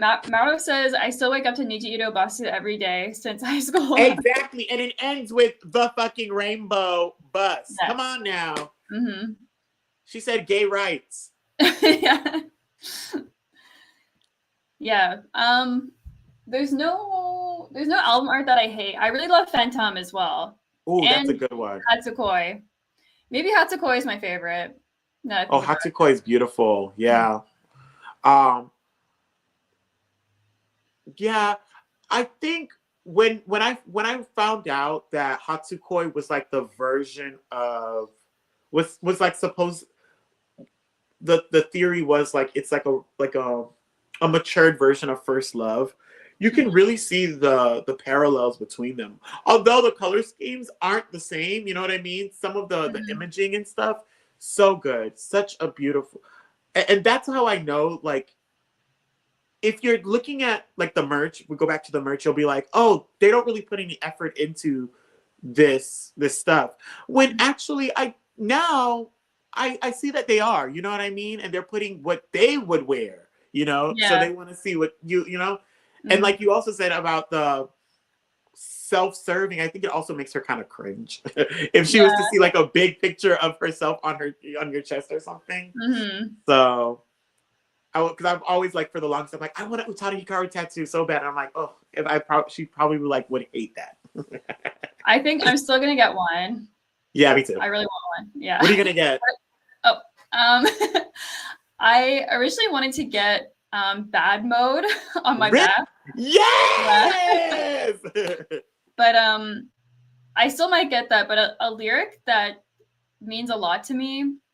Um, I think I might wait until next time I go to Japan and actually get it done by a Japanese artist. Sweet. Is in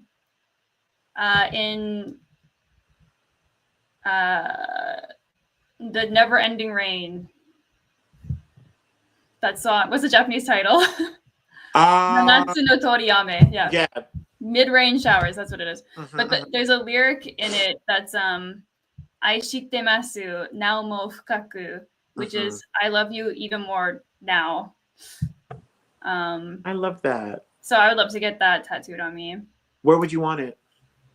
Probably on my ribs. I never thought I'd be like a rib tattoo girly because I had my arms only, Uh-huh. um, but yeah, maybe I will go for that next time I go to Japan. Oh, that's so sweet. Yeah, I love that. How would, And that's off of uh Phantom, right? yeah. Yeah. Um so at the Sephora shows with the headshot, you also got, which I've used it now as a holder for my photos, which I'm gonna Mhm. end up eventually putting it in an album. But until then, they gave out this little makeup case. Oh, that's so cool. Yeah. Yeah. So I have always been like obsessed with this little imagery of Yeah. like Hikaru, like the silhouette of Hikaru. Silhouette. Hmm. So I kind of wanted to get this whole like thing, Yeah. and I'm You should like, get utada.com as well. yes, exactly. So I want to get that tattooed, and just like you, I have it on. I have my arm tatted, so it probably Oh. right on my arm. Hmm. Find a nice little spot. Have you seen I can't remember his name, of course, but someone I'm mutuals with on Twitter. He has a like a bicep piece that's inspired by the distance, Final Oh Distance yeah, that's video. psychedelic 30. Oh, it Leo. is him. Okay, yeah. Yeah, Leo. Yeah, we talked about it when he was getting it done. Oh, I I love that love one. it. Yeah. And he got a good price on it. He got it for a good price. Oh. So the artist did a beautiful job. Mm-hmm. So that is, I also wanted to, there is, when I forget which, so it's some anniversary, they did that cover album where a couple different celebrities covered Hikaru songs. Mm-hmm. There's an image of the artist who did the artwork where their bird, I think it's the Sakura Drops cover art, but Mm-hmm. it's done in like a, what do we call it, optical illusion, where Mm-hmm. it's the birds make up her hair and butterflies make up her Oh, lips, and I'm yeah. like, ooh, that would be so beautiful, like as a back Mm-hmm. piece or a thigh. But a Mm. couple friends I showed it, they're like, that's pretty ugly. And I'm like, okay, I won't do that. What? Yeah, I don't. And not that I care about other people think, but I'm like, Mm-hmm. I just hope it doesn't, with tattoos, it's like you got one shot. If it doesn't come out Yeah. good, you're messed up. So I would, Yeah. like you said, you'd have to find a really good artist. And I want to get Mm-hmm. it done in Japan as well. When do you plan on going to Japan? I don't have a plan right now. Mhm. My elderly pets, we were talking about before we started the live, like they need some extra care and like medication every day. So I haven't been planning any trips. Just because I want to like, it's hard to find someone to do that extra care, and like if I don't have much time with them left, I want to be with them. Yeah. So, When you do go out on trips and leave home, who watches your pets? I've had a few different friends do it. I went to Scotland and Ireland in 2022. Oh, that's amazing. Yeah, and my friend came over and she took amazing care of them. She lives like in the same end of town as me, and we worked together. And yeah, she did a great job. And then I have another friend who's Japanese, and she moved to like my neighborhood. We were in high school. She's from Tokyo, and yeah, so we kind of like swap sometimes. So when she goes to Japan, I look after her pets, and then when I travel, she'll. Yes, it's always good to have that connection. Yes. Yeah. Do they like Utari Hikaru? My Japanese friend? Yeah. Yeah, she's actually a boa stan. Oh, sweet. Okay. Yeah. And I think Mai Kudaki. Mai Kudaki. I don't think I'm familiar with that. She's like a 90s solo artist. Okay, cool. But what was I gonna say? She has a bunch of kids. She has 4 kids. And her oldest, I started getting into Utari Hikaru. Like, I make him listen to like and Boku wa Kuma. Yes. Damn, it slipped my mind. Oh, do you remember when Hikaru and Boa both were promoting their English albums together, and the fandoms are creating like a fake rivalry? That was so exciting, though. It was so great. It was our Super Bowl. It was our Super Bowl. Yeah, I remember even Hikaru acknowledged it in a radio interview or during This Is the One. Someone asked, like, do you know Boa? And Utada was like, oh, I saw her like on iTunes, like her English album. And she's not I saw her on iTunes. It's me making it shady, but I know what you mean. Yeah. Literally, I mean, growing up in the era of like having to see everything online and not be a part of it, like not having access to the fan shows and this, when Boa and Hikaru, even the Wonder Girls, because the Wonder Girls were like, people don't really know, the Wonder Girls are the reason we have a BTS and a Blackpink. Okay, they put in the work. Being able to have access to them and on our home front, amazing. I am so happy that we even got an English album from Boa, because that eats. Love it down. My phone AI thinks you're talking to it. But yeah, I'm just, I hope that eventually, you know, with this last, Hikaru just did an interview on ID Mag with Arca. Yeah. Which I'm so surprised that Arca knows Hikaru. Back in October, I flew home to Miami for a really big festival called 3 Points. And Arca was one of the performers, and I was granted the ability, my one of my friends, they were DJing, so I was able to sit backstage while she was performing. Cool. So when Arca was leaving, she walked past me and we hugged and we exchanged some words. But had I known that she was gonna remix her, you know, Hikaru's song, I probably would have fanned out and I got some beats. So that was really cool. But in the magazine, in the interview, the interviewer had asked Hikaru, did they have any plans for like a show in London or anything overseas? And she was like, no, not at the moment. I'm like, when are we gonna get some love over here? Why do you think why do you think they haven't done anything since In the Flesh? I don't know. I think because she hasn't really done like pure English that much. Like, but still, like, it doesn't really make sense because Hikaru's last couple albums have been more international feeling, like Yeah. mixing English and Japanese a lot more. So I don't know. It is so weird. I think it might be a case of just not being able to please everyone because, like, I think like Hikaru's fans like in Italy and the UK and like the US and Yeah. Taipei and Yeah. and in being a parent, how can you do like an international tour like that? Yeah. And they are a single mother. Give it up for the single mamas Yeah. by a single mama. So I know it's not easy. And like you said, it's wild that Hikaru's albums are no longer J-pop. To me, it's just music at this point, And I remember when they were signing that new record deal with, I don't know who they're with now, but like they changed their name from Utada Hikaru to actually being Hikaru Utada. Yeah. And no longer was it going to be under this one distribution. It was going to be a worldwide distribution. Mm-hmm. I'm just super excited for what's to come.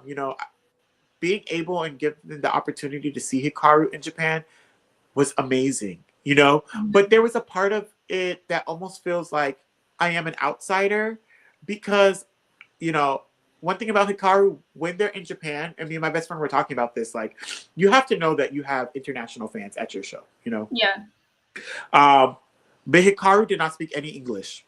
The only time she spoke English was when she said, "I love you too." Yeah. After that, everything was in Japanese. And I felt so left out because, when everybody's clapping, I'm like, oh, we're clapping now? Okay, we're clapping. Mm-hmm. And I kind of hated that. So I look forward to an opportunity to where, everybody is able to, connect. But imagine you're a Japanese fan and you go to someone's show in the US.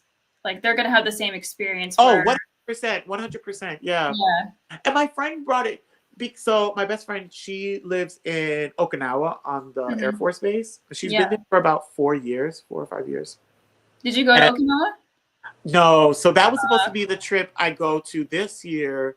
Okay. But Japan, flying to Japan and stuff is not cheap. And I literally just paid off my ticket in August last week. So, but she was saying how she thinks that Hikaru goes the extra mile to be like super Japanese because she says like being here, she realized like Japanese people are very like, oh, you're not. They like pull each other's card. Like you're not really Japanese. Like you don't even live here anymore. Like you know, your child is half Japanese. Like, is it really Japanese? I was like, oh. She's like, so I think when she comes now, like she's really like, this is my roots. Like I can speak Japanese still. I am a Japanese individual. Yeah. I was like, yeah, that makes sense. So but that was just a theory, you know what I mean? So no, for sure, that makes sense. Like I think Hikaru has two sides to her. Yeah. So yeah, it makes sense. Like the Japanese comes out more when talking to her Japanese fans. Yeah. And I've even seen on Japanese TV when she does like whip out the English, they're like so shocked. Yeah, they're like, I forget like she speaks English, perfect English, like she's American. So come on now, born in New York. Now I've always played with the idea like now that I make my own money, I'm an adult with the opportunity to make my own decisions. I'm like, when and if the opportunity comes where Hikaru's doing like 4 shows in the US, I want to be able to dedicate at least 2 times to go and see a show. And now that we're connected and stuff, like me and you, we have to go to a show. I want to go, yeah. We're going to be at the gate screaming and cackling and having a ball. I'm so excited for just what the future holds. Oh, Maro says, can we all... Absolutely. Maro is actually going to be my next guest that I have planned. Oh, yes! I'm so excited. She lives in California as well. So, yeah, that would be awesome if we could all link up. Oh, Maro, where do you live in California? I'm in Northern Cal, in Stockton. I think she's right in LA. Okay, or cool. it used to be, anyways. Yeah. Did Maro contribute to the art book too? Yeah. Yes. Let me see. I think I have it right here. Oh, Mary, you moved. Oh, that's yeah. I know you just moved, so you just moved out of LA. Oh no. But I have another one. I have Yeah. 3 of these in my possession now. Amazing. We can sign it for you when Yeah, we. no, seriously, yes. Yeah. Super excited. Did you get the stickers I sent you? I did. Thank Okay, you good. so much. And Yeah. I'm waiting for something of value to come back into my life so I can like deck it out.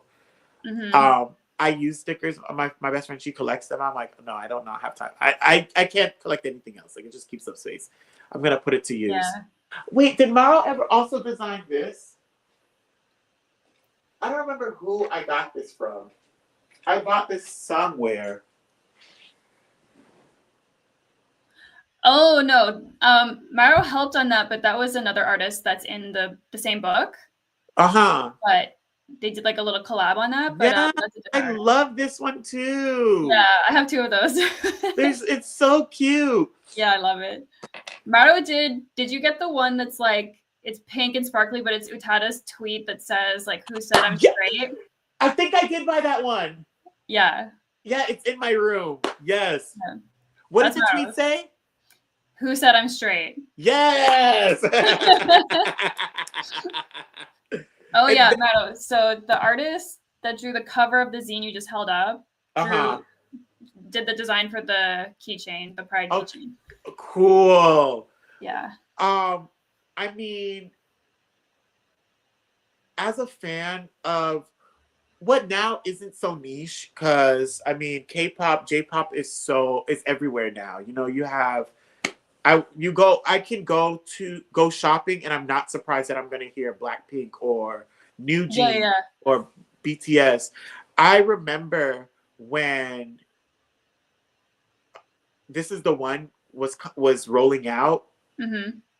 I was losing my shit that Hikaru was performing on Good Morning America, you know? Mm-hmm. And if someone goes looking on YouTube, they'll probably see me holding my camera, recording the TV with the booty on the back. Because I was like, this is Mm-hmm. history. This Yeah. is everything. Even down to I remember my best friend calling me. She was in Old Navy. She's like, oh, they're playing Apple and Cinnamon. They're playing Apple. You know, Yeah. everything was a win. And so to see that, you know, now it's no longer looked as obscure. It's now the forefront, and you're no longer, you know, you're not different So anymore. what do you think the turning point was? Um,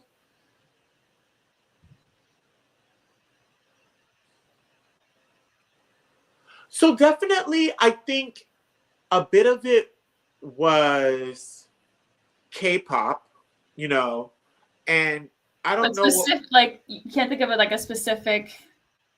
Yes, so the specific part where it was no longer seen as like, or it was introduced to the locals, as we say online, Mm-hmm. um, was 2 songs.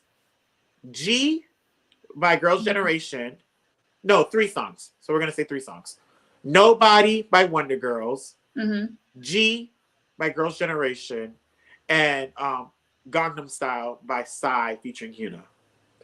You know, those 3 songs really opened the door to exposure. You know, you didn't have to like anime to hear a song, um, and things of that nature. You know, I think the Wonder Girls were on Wendy Williams. Mm-hmm. Gangnam Style even made it onto Family Guy. Yeah. Even Sistar, you know what I mean? There's a whole Mm-hmm. episode where they show like clips of Sistar. I forget what song it is, but them doing the little booty dance and stuff. Like Mm-hmm.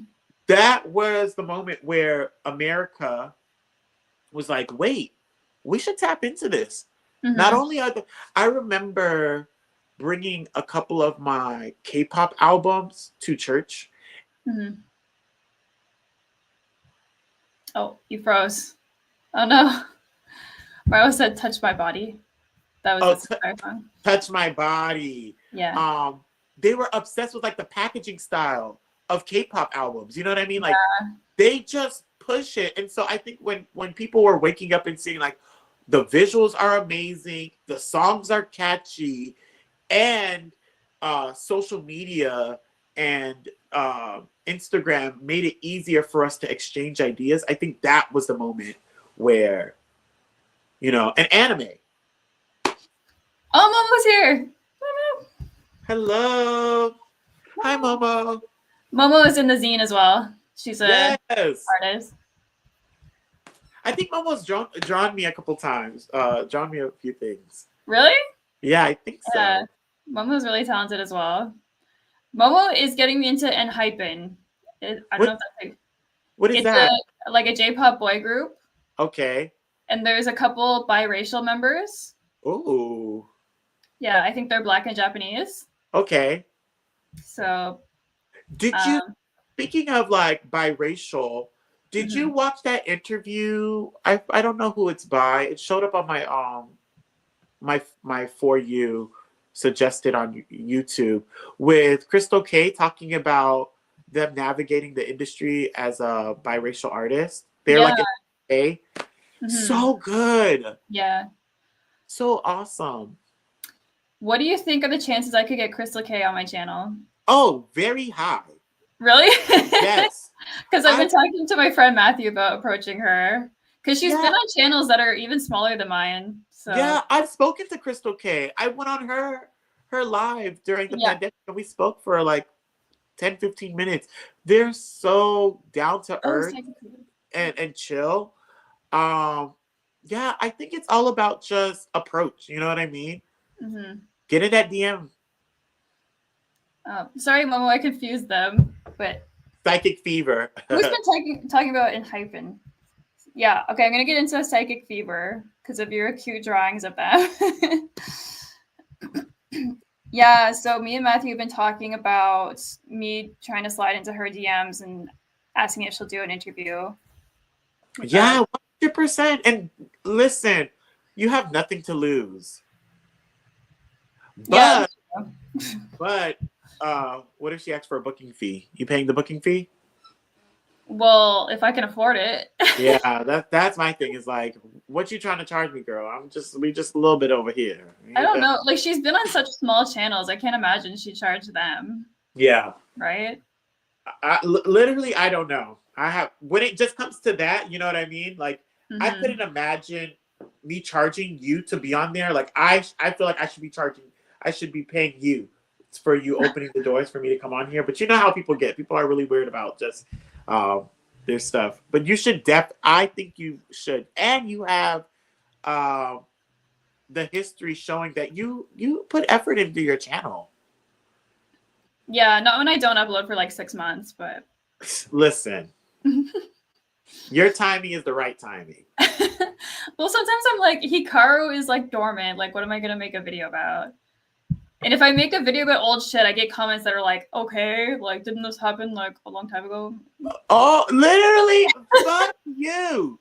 I'm still here talking. We're still tripping about Utah United 2006. Yeah. So good. It's so fresh. And recently, it's funny because I was watching your haul when you were talking about going through all of your collection and stuff. And we have the same bootleg Utah United DVD. It doesn't even it never worked for me. So I'm happy that it worked for you. It never worked? Oh my god. Never worked. I watched mine every day. It never worked. So I finally was able to buy an official one on Bye. Sponsor us. So you have the original one that's kind of like the clear. Yeah, the clear cut. Yeah, in the thing, it looks like a that's so plaque. cool. Finally bought it, and I put it in like a couple weeks ago, and oh my gosh, so cool. Have you played your new ones, the new reissued ones yet? No, I didn't get a chance yet. I want send me a video of one of them because I want to see how well they've upscaled it, because the DVD is kind of crunchy. Oh, really? Yeah, just a little bit. It's not crystal clear. You know what I mean? It's clearly aged. But Mm-hmm. I want to see how well that Blu-ray 4K has upgraded Mm-hmm. it. T, welcome to the stream. Hello. Hi. Ireland. I was just saying I went to Ireland 2 years ago. How was that? Ireland was really nice. I liked it more than Scotland, but Why? Why? um, okay, it was just like 10 degrees warmer in Ireland. That was Oh, just like a baseline. Like this is much more comfortable. I was yeah. fucking freezing in Scotland. Like I had Yeah. to buy a hat and everything while I was there. I'm Canadian, so I was like, If it's you're cold, cold. it's cold. Scotland reminded me a lot of Newfoundland. I've been there a couple times as well, but Oh, sweet. um, the people in like Edinburgh in Scotland were really mean. Really? Yeah, like Oh, give me some. You got to give me a story. What happened? not the people in shops and like the restaurants, but like just people on the street. I was Yeah. like you know when you're like approaching someone on the sidewalk and you kind of do that dance like Yeah. whenever this happened multiple times. So I saw it when people would do it on the street, they would get so mad and like start tearing a strip off each other instead of just like laughing it off and being like, "Oh, sorry." Get out the way, Wonka. Yeah, they're like fucking nub. Like, oh my god. And then like pedestrians like don't have a right of way to cross the street, so So they like will hit you. they just honk at you. They're like, Hell no. yeah. What were some of the activities that you did while you were out there? Oh my god, we did so many things. We went to like the haunted catacombs. We went to like cathedrals. Ooh. We went on a boat ride to like a castle ruins. We went.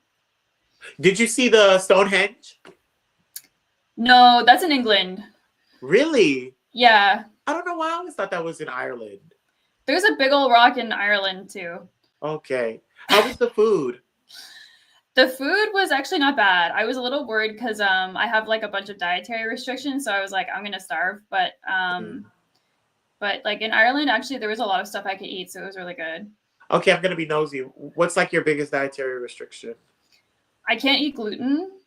Gluten Oh, free, but yeah. Ireland, especially Kilkenny, we stayed in Kilkenny, which is kind of like in the middle of nowhere, like an hour or two from Dublin. But my work has like a sister studio in Kilkenny, Uh-huh. so we know people who have left Ontario that have gone out to Ireland to Mhm. work there.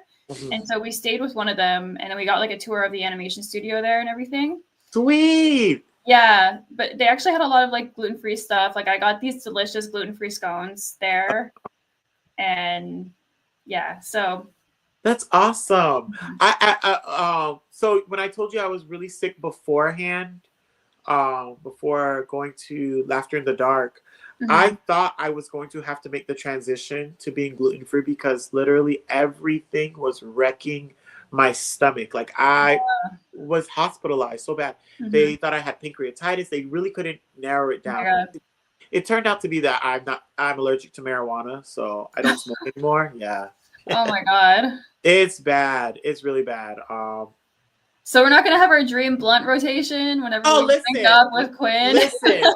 I make exceptions, for Mhm. certain things. Our time at these we're sparking up a joint, okay? Especially if it comes to LA, Mhm. we're smoking. We'll do it after the Utada show, and then you'll just be sick the next day. Yeah, literally. Literally. Oh, oh, you're muted.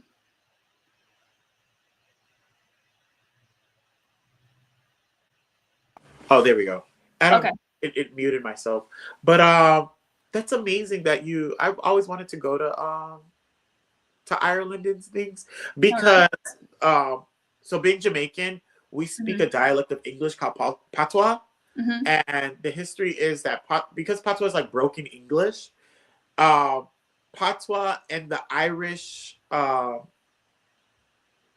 like accents are very common Mhm. because when Irish indentured servants were in Jamaica, they taught the slaves there English. So we take on the nuance like verbiage that they use. It was just Oh, thing. So I was like, I want to go and like meet yeah, my that friends. would be cool. I would love to go to Jamaica too.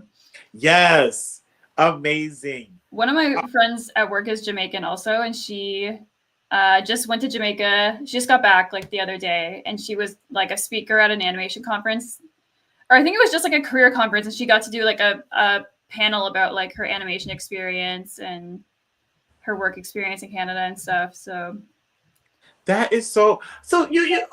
I know we're supposed to be talking about Utah, but I want to know. no, I could talk to you all night. yeah, for How sure. did you get into animation, and what are some of the highlights of your career? Like, what do you do? Oh my god. When I was a kid, I loved animation like most kids do, and I was really scared of a lot of stuff. So like I couldn't really watch live action movies. Really? It would scare me to death. Like my parents watched The Princess Bride with us when I was a kid, and it gave me nightmares. So and like I loved animated movies, and like even as like a tween, like I got made fun of because I wouldn't watch the like adults like horror movies and stuff that were popular. And my favorite movie was like Casper because it was like an animated ghost in the real Yeah, world. Like, yeah. yeah, I was into anime too. Like I literally had like Sailor Moon was like my religion when I was a little kid, the Yes. original Sailor Moon. And then I got more into Disney stuff and like watching the behind the scenes stuff when I was a teenager. And I was always like the kid who could draw in the class.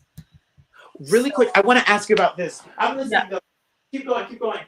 So then, yeah, I applied for animation. When the time came, I went straight from high school to college, and I did traditional animation. I was kind of like the last generation of doing like hand drawn animation at that school. Uh-huh. And then I got hired right out of school. I actually planned to go to Japan after college to be an English teacher. Uh-huh. And then I wanted to eventually like I wasn't sure if I could be a good teacher, so I wanted to eventually like get into comics and like anime in Japan. And I got hired right out of school, like where I lived. So I've stayed here because but I ended up learning Japanese anyway. Like when I finished college for animation, I went to Japanese school. That is so cool. On a um, scale of 1 to 10, 10 being Utada Hikaru level, 1 being my level, how good do you speak Japanese?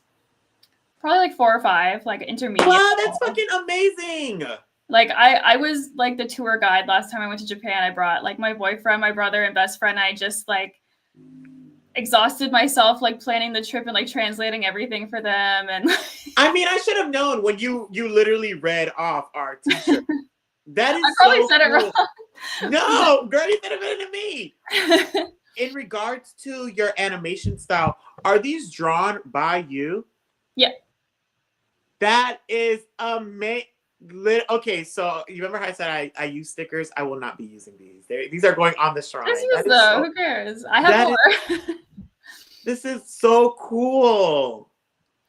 But yeah, so I've done work mostly in TV. I haven't really worked on many features. I've done like some straight to DVD or like TV features. But one of the biggest shows I worked on is Hilda, the Netflix show. Really? Yeah. And what else? What else would you know? Maybe. I always kind of shocked when people know because I don't always like end up watching it, or like I don't know where it ends up going after. Uh-huh. I can't even say the last show I worked on. Oh, I wish I could tell you so bad, but why? Is it because it's not out yet? Yeah, I'm still under NDA. NDA. Oh, it's okay, but it's gonna be huge. It's gonna be huge. I'll let you know when it comes out. I'm so excited. It's what can I say? It's a like continuation of a popular late 90s, early 2000s series. Is it the Magic School Bus? No, stop. No, that already came out, but that is amazing. Yeah, and I mean, thank you. I'm just like, yeah, it is amazing. No, but what else did I work on? I don't know. Like I've worked on a bunch of stuff on Disney Plus, like The Ghost and Molly McGee. Wander Over Yonder. I worked on the beginning of that. So, in regards to animation and the progression of the field, people feel like, how I say progression, people feel like animation and studios and budget has actually regressed, especially with now people talking about like Shrek. I think what is the Shrek that came out now? Shrek 3? 5. Oh yeah, yeah. I think Shrek 5. Yeah. It could be 4. I don't know. Yeah, but they feel like from when Shrek first hit the screens to what Shrek is now, like it has totally de-evolved, like not good. And they feel like animation now is, they cut a lot of corners. Do you agree with that in regards to the field? I literally was fighting with 19-year-olds on Twitter today about animation budgets in See, anime. okay, yes. I was like, why am I talking to these people? I did not see this. I was at work. Did not see it. Do you watch anime, like recent anime at all? I have. I'm into the last one I really sat down and watched from beginning to end. That's pretty recent. Is Kaiju number 8. Yeah. I haven't watched it yet, but I know that one. Yeah. But yeah, no. So animation, right? I'm unemployed. I keep saying my work, but I'm like on temporary layoff. I've been off since November 1st. I'm supposed to go back to work next month, the second week of April. For the same studio. Yeah. So I work at a studio that used to have like over 200 employees, and recently there's been a major downswing in animation, the field in general. Okay. Where my work laid off like 75% of the workforce. And yeah, I was included in the last round of that. And it wasn't all at once. It was like over the course of a couple of years. But basically, so remember Netflix used to be the only like streaming service that you could get, basically. You have a couple others in the US that we don't have here in Canada, like Hulu. But so when Disney used to have all their properties on Netflix, but then when Disney decided to make their own streaming service, they pulled everything, and then Disney lost a lot. Not Disney, Netflix lost some of their subscribers who jumped over to Disney. And then all these other networks started coming out with their own streaming services too. So that's like what we call the streaming wars. Okay. And because Netflix lost so much of their base, their customer base, they cut their productions, they cut budgets, they shit canned projects that they had on the go. Planned. And then Disney did actually the same thing. So Disney, up until recently, was operating Disney Plus at a loss. So they were not making any money on Disney Plus because there's so much competition for streaming now. Yeah. And but so we actually, I don't even know if I'm allowed to talk about it, but no one's gonna watch this far into this. That's from my work. But we had a show lined up from Disney that I was gonna be like the supervisor on, and like 2 weeks before we're about to start, they canceled it. And that's not really normal. Like we always know it's something that can happen, but especially with a big client like Disney, like they have the money to put that stuff through normally. Yeah. And so that was really disappointing. And then it would kind of like happen like dominoes, where it was like, we didn't get another show. Like we were hoping to get the show, but we didn't. And then we were a studio that would have like 3 or 4 shows running at once because we had such a big crew available. And we suddenly were down to 1. And that's how it is across the board with like one project. Yeah. Wow. And that's how it is with all of animation right now, in North America at least, and like somewhat in Europe, where the work just is not there because all of the streaming services have cut down so much. And like the only shows that are stable right now are like the cable network ones, because they're not a part of like the streaming wars. Yeah. And it's other stuff too, like COVID and the economy, everything just like coming And to the a head. writer strike and stuff of The that nature. strikes, yeah, like all the strikes. And the thing with being in animation in Canada too is in the US, everyone is unionized. And in Canada, we don't have unions for that stuff. Do you Yet. wish you did? Yes. So a couple studios here have started to unionize within their own studios. Uh-huh. But it's not to the point where like everyone is in like a big union now. Yeah. You know what I mean? Like in the US. So a big reason why the American clients would come to us is because they could save a lot of money compared to paying union members in the US. Mm-hmm. And our dollar, corners. yeah, and our dollar is worth less. So their dollar goes farther in Canada.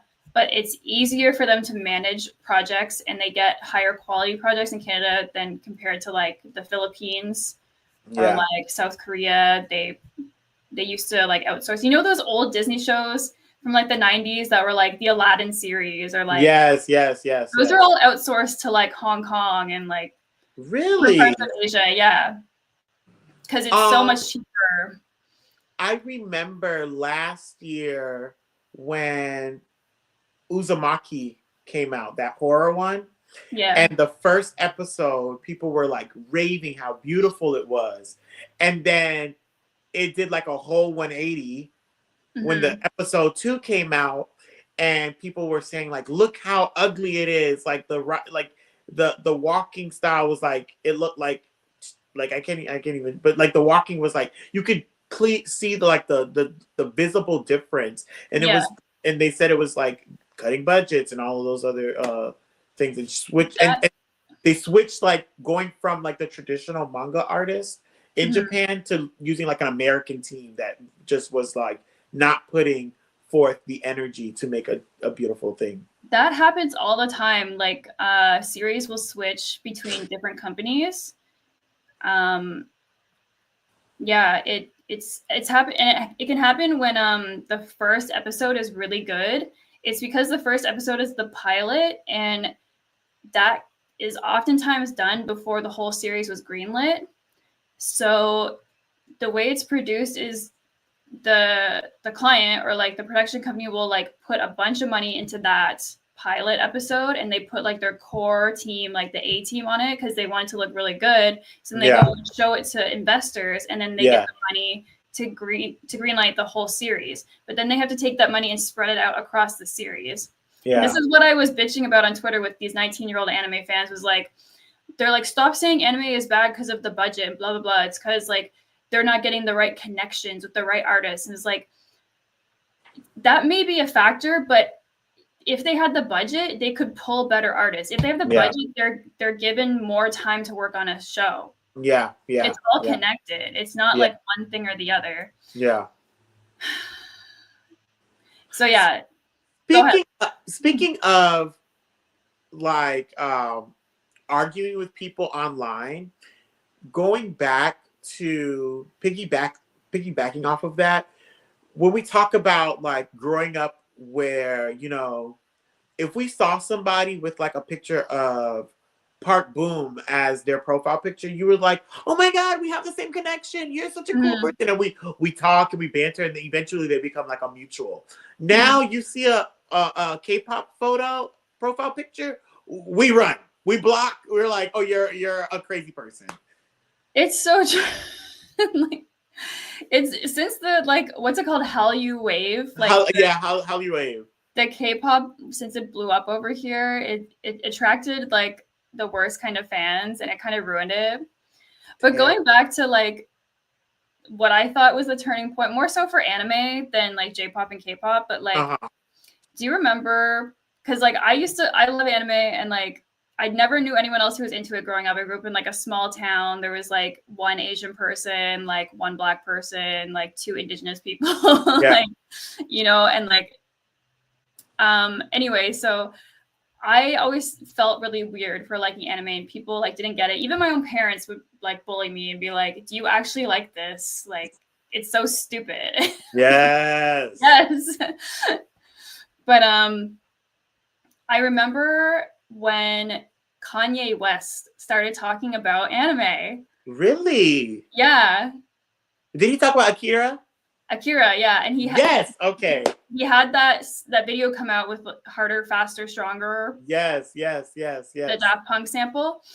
And people started like coming out of the woodwork and being like, oh my God, I like anime too. And like, I love Akira. Akira's masterpiece. Yes. And then like Britney Spears posted her son's drawings when they were little and they were like the Dragon Ball Z characters. Yes. And then like Kim Kardashian comes out and was like, I love anime. And like when she was married to Kanye. And like, but I felt like that was more when I started seeing more people getting into it. And like, it was heading towards that anyway, because I feel like I never had like American channels, but here we started getting more anime on the cartoon channels that was translated or like dubbed in English. Yes. And like when I was growing up, I had like Sailor Moon, Dragon Ball, Gundam Wing.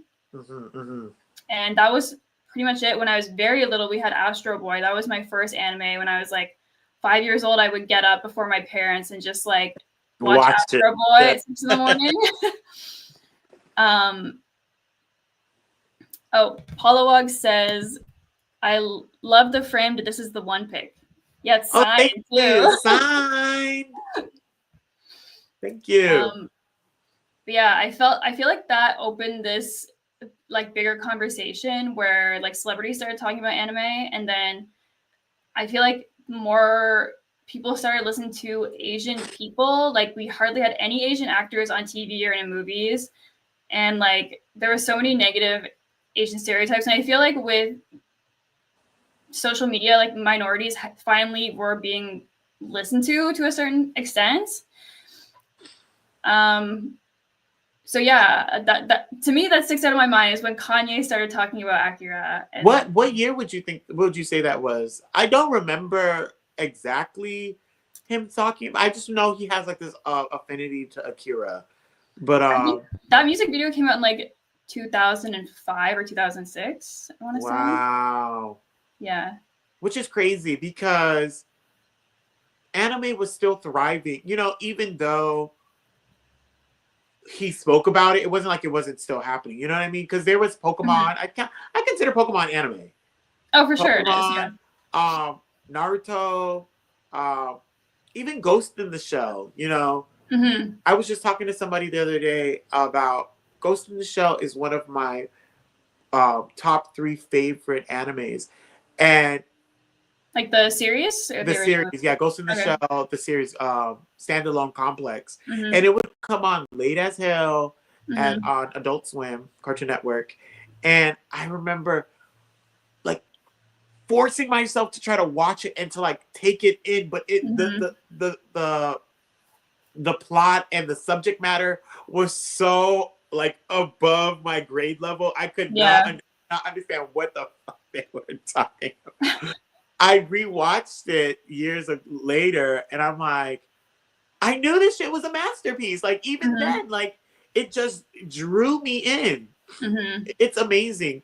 And I must say, like before, it's something when you feel like you're a part of like this small community that you feel like lucky and honored to be a part of, even though you may be made fun of and seen as weird, you know the beauty within it.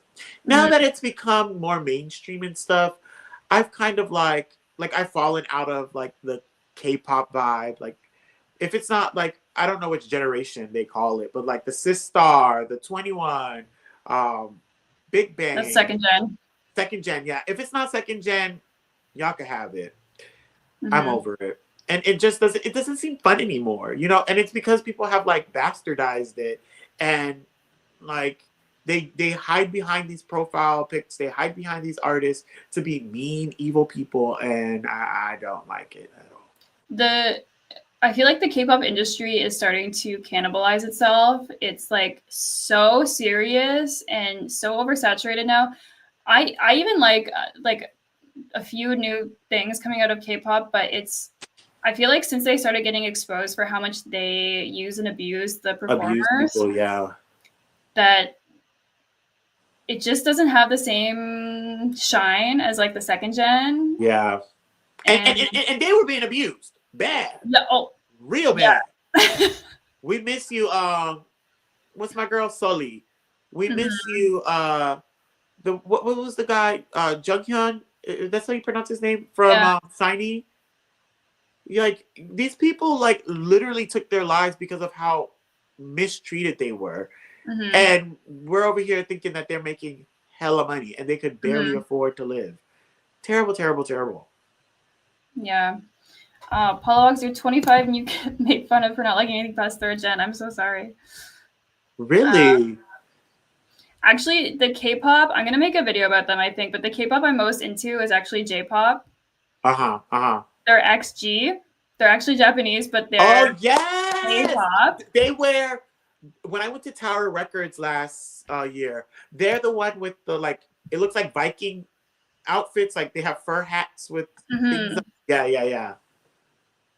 They eat. They're really good. They're so good. And yeah, I know New Jeans, I think, was a little problematic because they had like a 13-year-old in the group. I think it was New Jeans, but Yeah. I like a lot of their songs. There's so, I simply can't get into the New Jeans because they low key plagiarized Kalela's Contact song, but Oh, really? Oh, I didn't yeah, know that. yeah, they stole elements from it. Hmm. But Kalela and her own right is pretty underrated and niche. Hmm. So it's like one of those things. If you know, you know. Um, and then I've been wanting to listen to her album too. oh, Emily, Emily, She's the one who did the water song, right? the water song. Yeah. Oh no, I'm thinking of someone else. I think of Tyla. Oh yeah, you're thinking Tyler. She's good too. Make me sweat. Yeah. Yeah, Tyler eats, but people feel like Tyler is a industry plant, and I mean, when I think of industry plant, I just think of somebody where the industry is like investing in. You know what I mean? Yeah. I don't think anybody can just be made into being famous because we're at an age where like even if they are forcing them down our throat, we won't Hmm. support, we won't buy, we won't. You know what I mean? Hmm. Tyler actually, she is an artist. Like she draws amazing. Oh, cool. She's super, super smart from South Hmm. Africa. I think the industry just recognized that she is somebody who has the potential to be a juggernaut like a Beyonce or Rihanna, you know? She's really She's good. so beautiful. That So, face will get you anywhere. and the body is Yeah. snatched, the dancing snatched, the voice snatched, and her personality so lovable, so likable. No. She has that it factor that we see when you just know you are meant to be uh A star. famous, a Hmm. star, yeah. um but Kalela, she used to have locks and Hmm. now she shaved her head. She runs in the same circle as Solange, Beyonce's sister. Hmm. She's super cool. Uh, really works in alternative R&B, EDM. And to me, I will die on the hill. She is the reason why a lot of artists now are doing remix albums again. Oh, Kalela, yeah, nobody really was remixing their albums. You know what I mean? really? If they put out a studio album, that was it. They might put out a deluxe, but they weren't doing a whole reinterpretation of the album. And Kalela does that with all of her albums. And now you see, we had Chromatica and Chromatica Remix, or we had what's another one? Brat. This is Brat, but it's totally different, and Hmm. things of that nature. Um, so yeah, once again, it's just that usually is the case when you are a genius in the field. I feel like we have few individuals who are like I feel like Utada Hikaru is a genius in the field, Totally. Hmm. songwriter, producer, and doesn't rely on visuals. You even clocked it the other day, like a couple of weeks ago. You talked about even how Utada's style has totally changed. Personal style has changed where they are like super like modest. The bitch only Hmm. come out in a turtleneck and long sleeves. Hmm. And it's like, yes. And I think it's like a total like rejection of like where sex sells. Like you don't need sex and cleavage and skin to sell good artwork. Yeah, that was the electricity video dress. Yes. It's like it looks so sexy because it's so like form fitting, but it's like not in your face, and it's like so Yeah. totally covered. Yeah. In an era where everyone is trying to be as naked as possible in their music videos, which Literally. I'm not hating on either. Like I love Megan Thee Stallion, like, but Yeah. there's something to be said about not feeling like you have to wear next to nothing because that's what other female performers are doing. Yeah. Um, even you know who I love that I want to see collab with Hikaru because I just feel like they they see each other eye to eye is Twigs, FK Twigs and Hikaru. Yeah, they know each other. They know each other, so that's Yeah, even a bonus. I feel like they would be like a match made in heaven artistically. mm-hmm. So because they both have such a love for what they do that you can see that they impart a piece of their their essence into everything they put out. I don't think Hikaru has ever put out something that was a cash grab. You know what I mean? Yeah. And if it was, I am the best. Was that what it was? What Utada best or whatever it was called? That, she outright says she didn't agree to that. Yeah, she spoke against the shit, Yeah. but she still sells it at her concert. But that's a bit problematic. No. But yeah, like she doesn't do things for just the money grabs, and that's how I feel about Twigs. Did you listen to Twigs' new record, Eusexual? No, I've been meaning to listen to it. I did listen to the singles, but So good. I never have really listened to her before. But I was so surprised, even in the singles, like how much she plays with her voice, and her voice is insane. Yes, I can you said totally, it. I totally see how she's like a similar personality type to Utada. Like I watched some of her interviews, and like she's not embarrassed of anything, and she's just like, yeah, like that actor gave me STDs. Like I took him to court. Literally. Yeah. When you said she's not embarrassed of things, and even Mm-hmm. if she is, even if it is something to be ashamed of, she brings it to the forefront to lessen the stigma about it. You know. Yeah. Um. And I immediately started standing her because I saw she addressed Congress about The AI. AI. And I've Yes. like been on the warpath against generative AI, and I just immediately was like, I'm in love. Like anyone who's gonna like Yes. use their platform to come and be like, you need to protect me from AI as an artist. Like, I'm behind Okay. you. Listen. Okay. We're having 7 conversations at one time, and I love it. Going back to animation, that was going to be my next question. Is it that they're outsourcing a lot of the projects and the jobs into AI, which is why we're getting such like half-ass things like the Shrek? Because I mean, seeing the work that we were getting as kids, like Toy Story and what's another, Lilo and Stitch, and just these, you big budget, and one of my favorites, The Prince of Egypt. You know what I mean? And I love that's that movie. done by uh, DreamWorks. DreamWorks, yes. The animation style is so different, and we had this vast visual board of just different art styles. But and now everything seems like the same CGI, 3D minions thing. Sequels on sequels. Yeah. Is it because they're using AI to like lessen their budget? So far, no. The 3D movies and the sequels are just following the money.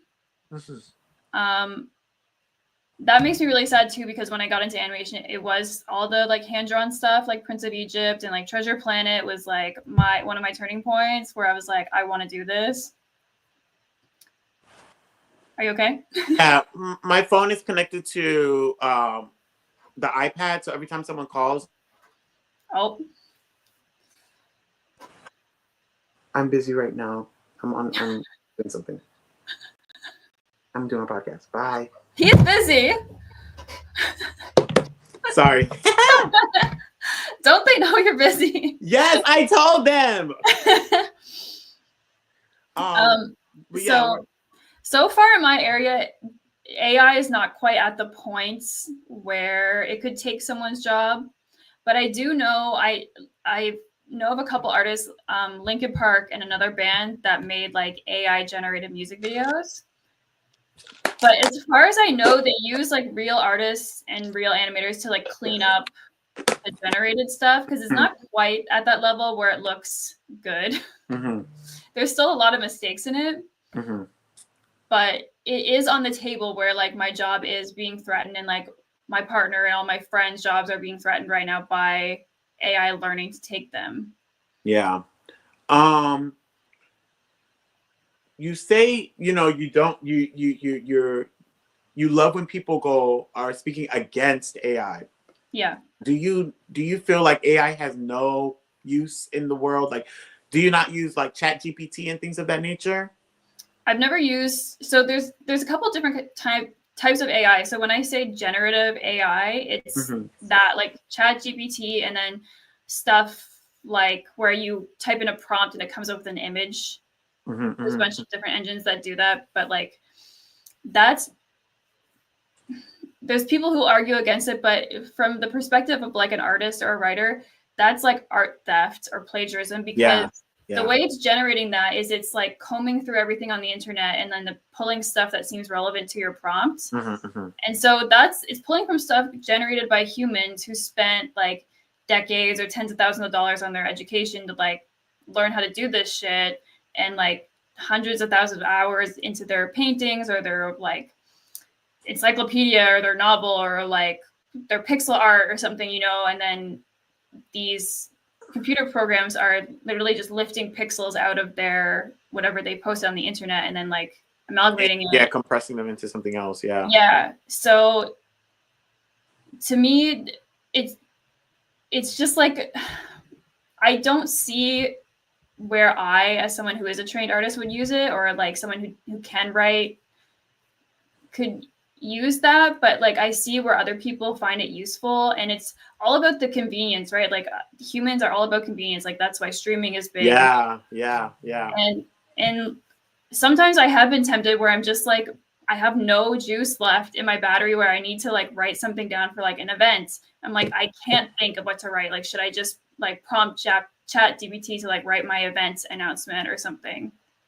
But it's also like I'm a big tree hugger, so it's really bad for the environment too. That's what I was hearing, and I'm like, they're like every time you use ChatGPT, you're killing forests. How do those two correlate?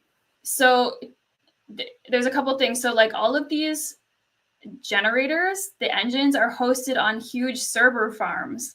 So all of those servers need to be cooled by air conditioning, and they're usually cooled by seawater or like a large body of water as well. Oh. And then they might also have like an exhaust where it's like they're pumping out like gas. The fumes and stuff. Yeah. So I heard something like that too, where it's like if you generate one image, that's the equivalent of like leaving a light bulb on for 10 years straight or something like that. What? Yeah. And we have motherfuckers out here making Nicki Minaj and Michael Jackson in the studio. I know. It's like people like they don't realize because it looks like magic when you're just on your phone, like, oh, I'm gonna make a funny little image. It like appears out of nowhere, but it's somewhere in like I don't know, like the Ozarks. Like there's some render farm like rendering the image for you. Oh my god. Yeah.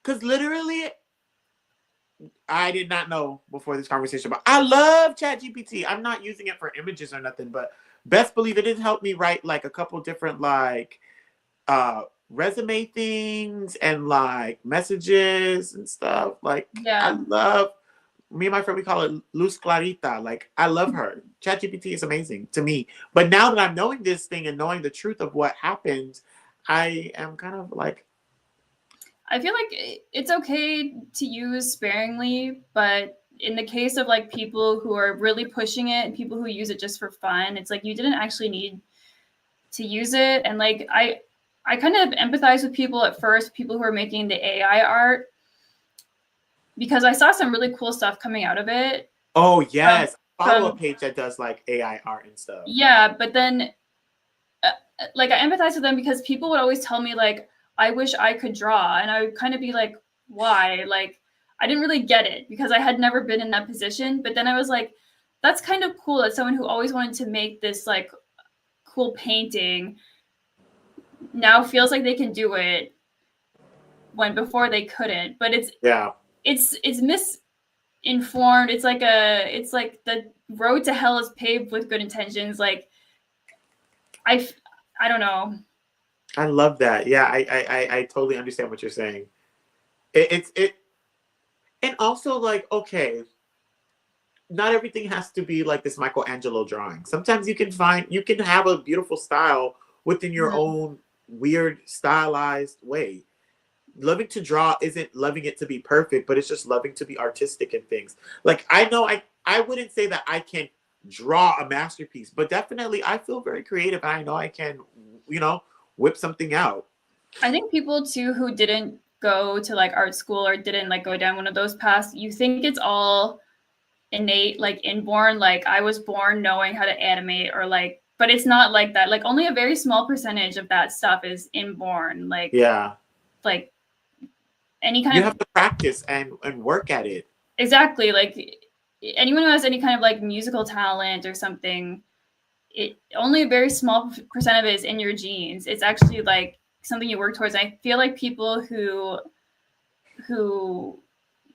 are the ones who are like, I wish I could draw, but I never could. It's like you actually could. You just have to put the hours in. Yeah. And when there's something like generative AI, ChatGPT, right there, it's so much more convenient to just type in a prompt and like tweak it or something. That's way less than the like 10,000 hours I spent in college, like drawing until my literal knuckle was bleeding on the paper. That's happened? Yeah. Wow. So you really put blood, sweat, and tears. Yes. And now, because I'm super excited for this next venture you're going down. Oh yeah. Yes. How did you start on your book, Heart-Shaped Karaoke Box, right? Yeah, I have it right here. You guys get the first sneak peek on the channel. Wow. Is that hardcover? Yeah, so this is the hardcover, and then the paperback is right here. Oh my gosh. The back. Yeah, book reveal. That is amazing.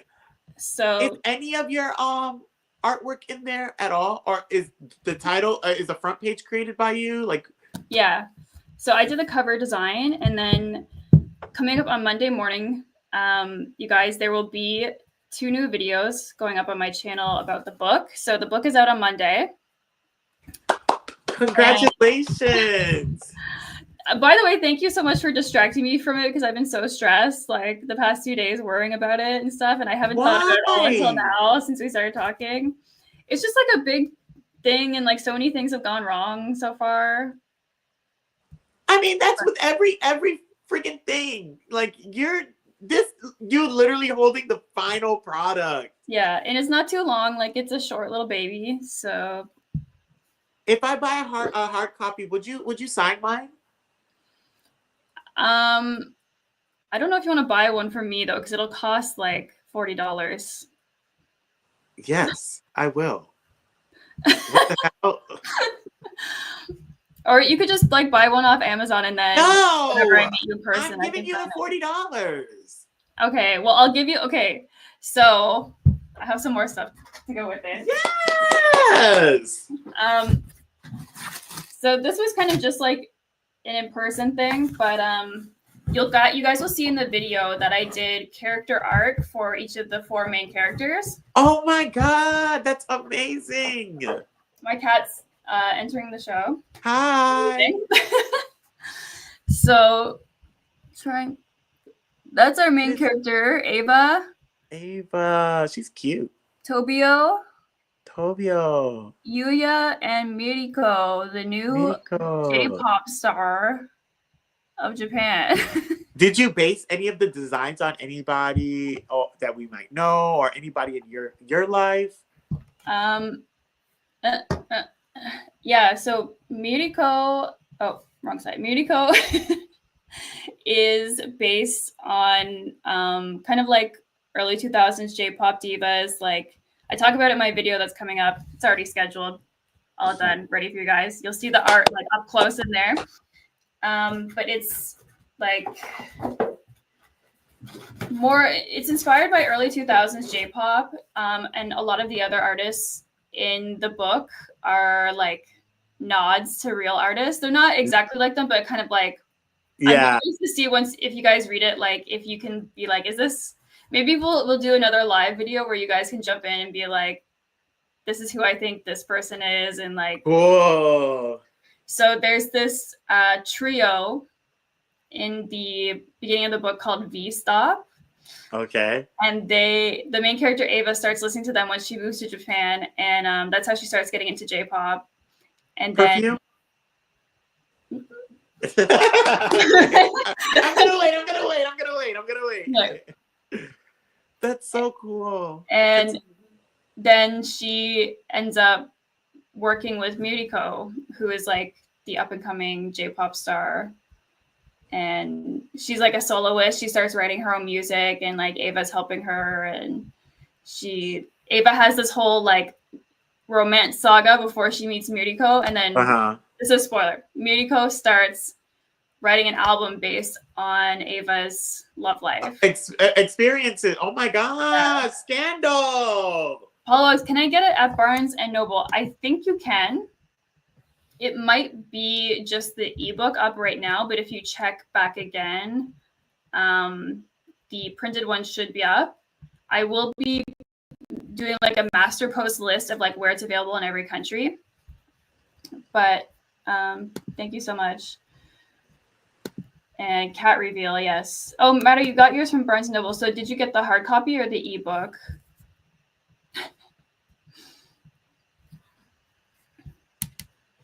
Oh, you got the physical one. Okay, nice. And yeah, so I guess if you order the book from me, I'll give you a little freebie, but it is really expensive shipping from Canada. So I also have these little cards printed. Oh, wow. On there. The first run printed wrong, so they're like upside down on one side, but I have one set of the boys and then one set of the girls. So that is so cool. And then yes, I will pay. I'm going to support. Thank you so much. Yes, it's my honor. What was the hardest part in starting this journey? So I actually wrote a book before this, but I haven't published it. So I wrote another book that's totally unrelated to like J-pop or anything.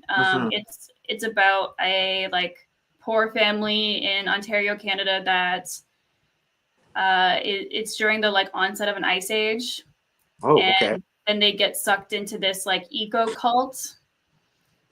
And anyway, I'm gonna put that out after this one. But since I wrote a second book, I kind of like want to go back and rework that one. The first one, yeah. So this one, the idea, I kind of merged two ideas with this one, where it was like, if you remember, I mentioned I had originally planned to move to Japan. And so I was kind of imagining like what my life would have been like if I had done that. And then I also had this other idea where that I was thinking about for a while, where I was thinking about writing a fan fiction where I meet Utada Hikaru and become friends with her, and she like teaches me how to write music like her. Yes. So then I kind of took those ideas and like merged them, but it ended up being that Miriko is not at all like Utada. Like she's very much like I wrote her outfits more like Namie Amado, and like her personality is more like outgoing, and even though she's like a singer-songwriter, she's more like IU than Utada Hikaru. Like she wears like the fake lashes, and she has like her hair dyed pink, and she's doing like TV appearances and stuff. But yeah, that was just the way it worked out. That wasn't how I originally planned it, but That is amazing. Congratulations. Thank you so much. Speaking of possibly meeting Utada Hikaru and she teaching you how to write music or anything, do you remember back when they were promoting Come Back to Me on Yeah. MySpace and they did the like sing a song and then you might be flown out to Tokyo to meet Utada Hikaru? Did you participate in that? Oh my god, did I? I put my whole Utada Bussy into that. Like, I was like posting it everywhere. Like, this is so embarrassing, but please like upvote my video on MySpace. Do you still have it? No. Oh, I wanted to see it. No way. I was so nervous. I was. Did you do it? I practiced and practiced and practiced until the deadline came, and then I never was able to upload. But when the girl Kristen won, I remember watching her submission, and I was like, oh, she won. I remember, and it was like she did it like really early on into the competition, and I was like, yo, this girl can sing, and lo and behold, she won, and I'm like, she doesn't even know. She didn't even go here. She doesn't even know that. So that was amazing. And I remember them doing like a little video of them singing together in the karaoke bar. And like Utada was like trying to riff with her and like harmonize. And it was, girl. It was awkward, yeah. Yeah, I was like, you could tell Utada's vocals were struggling. Oh, yeah. Oh, hold on. My cat wants out. You want out? There's your out. Come here. Oh, blue. Okay. I mean, you are so cool. Like, no, I'm a big. And this is not me gassing you up, but like, to be able to have the discipline to finish a book, and you know, that was the hardest thing. Yeah, thing into publishing, like, amazing. Please stop, like lowering your achievements because like you are doing big things and I cannot wait for what the future has in store for you. Oh, thank you. Yeah, congratulations. I appreciate your support. You've been supporting me for so many years too. Yeah, I mean, like I said, you made me. I love what the internet does because it's connected so many of us. We've never met, you know, Jeremy, if you're still watching and if you watch later, I want you to know like I love you, boo. Yeah. This is the one. When I went to what is this? Laughter in the Dark, Jeremy was like, "Can you buy me some merch?" And Jeremy sent me money, and you know I could have been a weirdo, took the money and blocked them, but I didn't. You know what I mean? It felt good to be able to buy something for somebody and ship it across the world, and you know now they had something. Yeah. We've all been like that's what I love. What J-pop and just having a niche interest has brought to my life. It lets me know that I'm not a weirdo. You know, yeah. I'm actually the opposite. I'm actually the coolest person in the world. Because I am friends with other cool individuals, you know? It's actually cool if you're a weirdo. So. Yeah. To see, yeah. Paulogs, you just want to say I still cherish the Utada fanzine from 2020, and it's one of my most loved thingies. Oh my god, that's awesome. Thank you so much. So good. While we're talking about it, I just want to say, like, these stickers, like, y'all. Where's the other one? Oh, it's in here. Y'all did so well. Thank you. I drew the Centaur Winged Pegasus one. This one, right? Yeah. What was this album called? This was Shiana's. Shiana Ringo's. Yeah. I forget.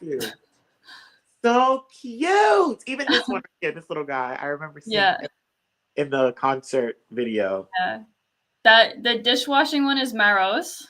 Maro. From the chat. Yeah, that one. Who did these?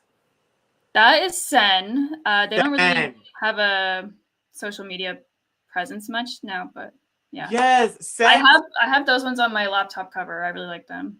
Sen 8. These are so beautiful. They're really good. So good. So I just want to say thank you for sending me these extra ones so I can spam the world. You're welcome. So yeah. Oh So yeah. you have anything planned for Monday to celebrate your release? Oh my god, I have so many things. It like my planner is full that I have to do. And now like one of my bunnies, I think his teeth need to be trimmed, so he's not doing good. I need to call the vet like first thing. Uh-huh. But yeah, so I have to make sure my videos go up that are scheduled. I have to finish editing one of them. So like one of the videos I was going to say is just like talking about the book. Like I'll give you the summary and then like comparable books and shows. And then the other video is I'm just reading the first chapter out loud like a bedtime story. Cool. And then I have to make sure it's all over my hundreds of social media Yep. profiles. And I want to make that master list I was talking about where like, because I looked up already, there's all these random countries that have it listed in their own stores, like not just in Amazon, there's like specific stores in like Thailand and like Singapore and Poland and so yeah, I This got is worldwide. It is. So cool. Is this self-published or are you connected to like an agency? It's self-published, but I used a like printer and distributor to make these copies and they distribute the ebook and everything. But I'm also going to try and put the ebook up on my Etsy shop so you can buy it directly from me and then none of the money is going to like Amazon. A third party. Yes. Yeah. You better go. I'm so proud of you. Thank you so much. Everybody, I hope it lives up to your support. expectations and it's not Please like support. shitty. Please support. Please support. This is why we don't need AI, because we have geniuses here working hard. That's the thing that gets me going is there's so many people I see more so than people using AI and stuff that they want to support independent artists and creators and you know people supporting people that's what keeps me going. So yeah, that is the definition of community. You know what I mean? for sure, yeah. Yeah. Yeah. Well, we've been live for over 3 fucking hours. I can't believe it. So the longest I think I've gone is 4 hours. So I think we're in second place. This has been amazing. Yeah.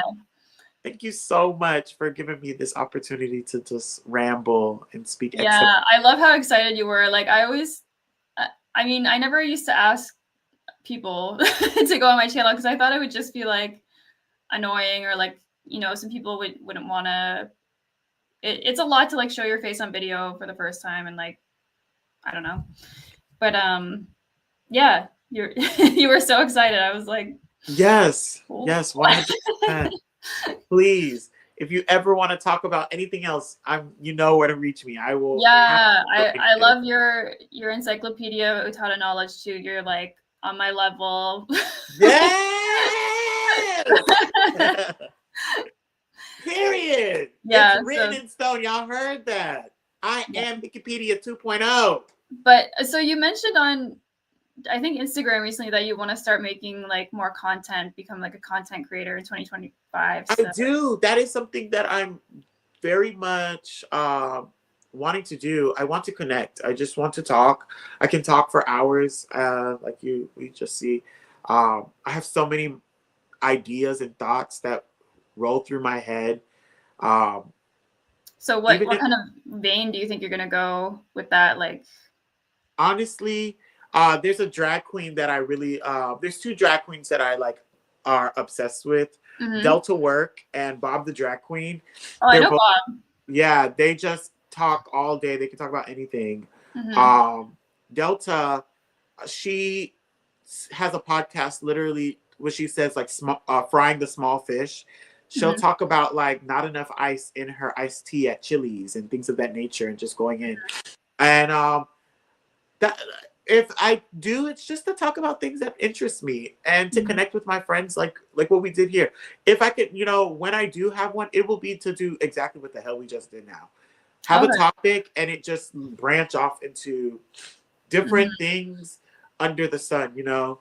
I feel like somebody clearly, people have connected to every single last thing that we've talked about so far on this Mhm. this 3-hour conversation. Um, So you're gonna do well, a also, podcast? huh? Are you gonna do podcasts? Um, yeah, like a visual podcast, something like. Oh, What do okay. you? Yeah. Yeah, what do you call this? Because I was saying I call this a podcast. I think this is Yeah, a yeah, podcast. like video podcast, I guess. Yeah, That's what a lot of podcasts are doing now, is just recording it at the same time. yeah, just recording and just talking and like, um, I think I psyched myself up because I don't have a laptop. I don't have all of these things that I feel like I needed to reach people, and you showed me all I needed was this iPad. Yeah, your video quality is better than mine, and I'm on a laptop. Really? Yeah. Oh, sweet. And it eventually somewhere down the line, my photo came connected to yours. So like it looks, yeah, Okay. we look great. I actually love that we're matching. I know. It's so funny. We look so good. So yeah, you inspired me, and you giving me this opportunity. I was not gonna let it go because I felt like you provided a safe space for me to Mhm. try it out, and it's about a topic that I know by the back of my hand. Yeah, you can do it. That's what I say to other people all the time who like a handful of other people have reached out to me through the years that I did YouTube and be like, I want to do this. Like, do I need like a DSLR? Like, no, Yeah, I started out on my iPad too. And like, you don't need the professional mic or anything. Like, worry about that once you get going, once you get comfortable, like making the actual content, I feel. yeah. The content girlies scare me. You know what I mean? They be putting Mhm. a lot of work into the Yetis and all of this thing. And oh, I could barely pay for this. I don't need all of that. Yeah. So, yeah. I mean, thank you again. I look forward to us connecting again in the future and Hmm. more. Yeah. We're going to have to do this again because I love talking to you. And Thank you. yeah. Likewise. Okay. Well, thank you guys so much. Everyone's still in the chat. You guys are the Everyone, thanks for listening to us. best. Bye. Bye. I'll talk to you guys on Monday. I'll be in the chat for the instant premiere for the chapter. Heart-shaped karaoke box. I need everybody there on Monday. What time? 8 a.m. 8 a.m. I'll probably log on at like 8:10 because it does the like countdown thing for the instant premiere. So Woo, girl, that's 5 o'clock my time. don't wake up for it. Don't worry. All right. We'll see you later. Okay, bye. Bye. Maybe I should put it for later then. But anyway, okay, Yeah, bye. do it a little later.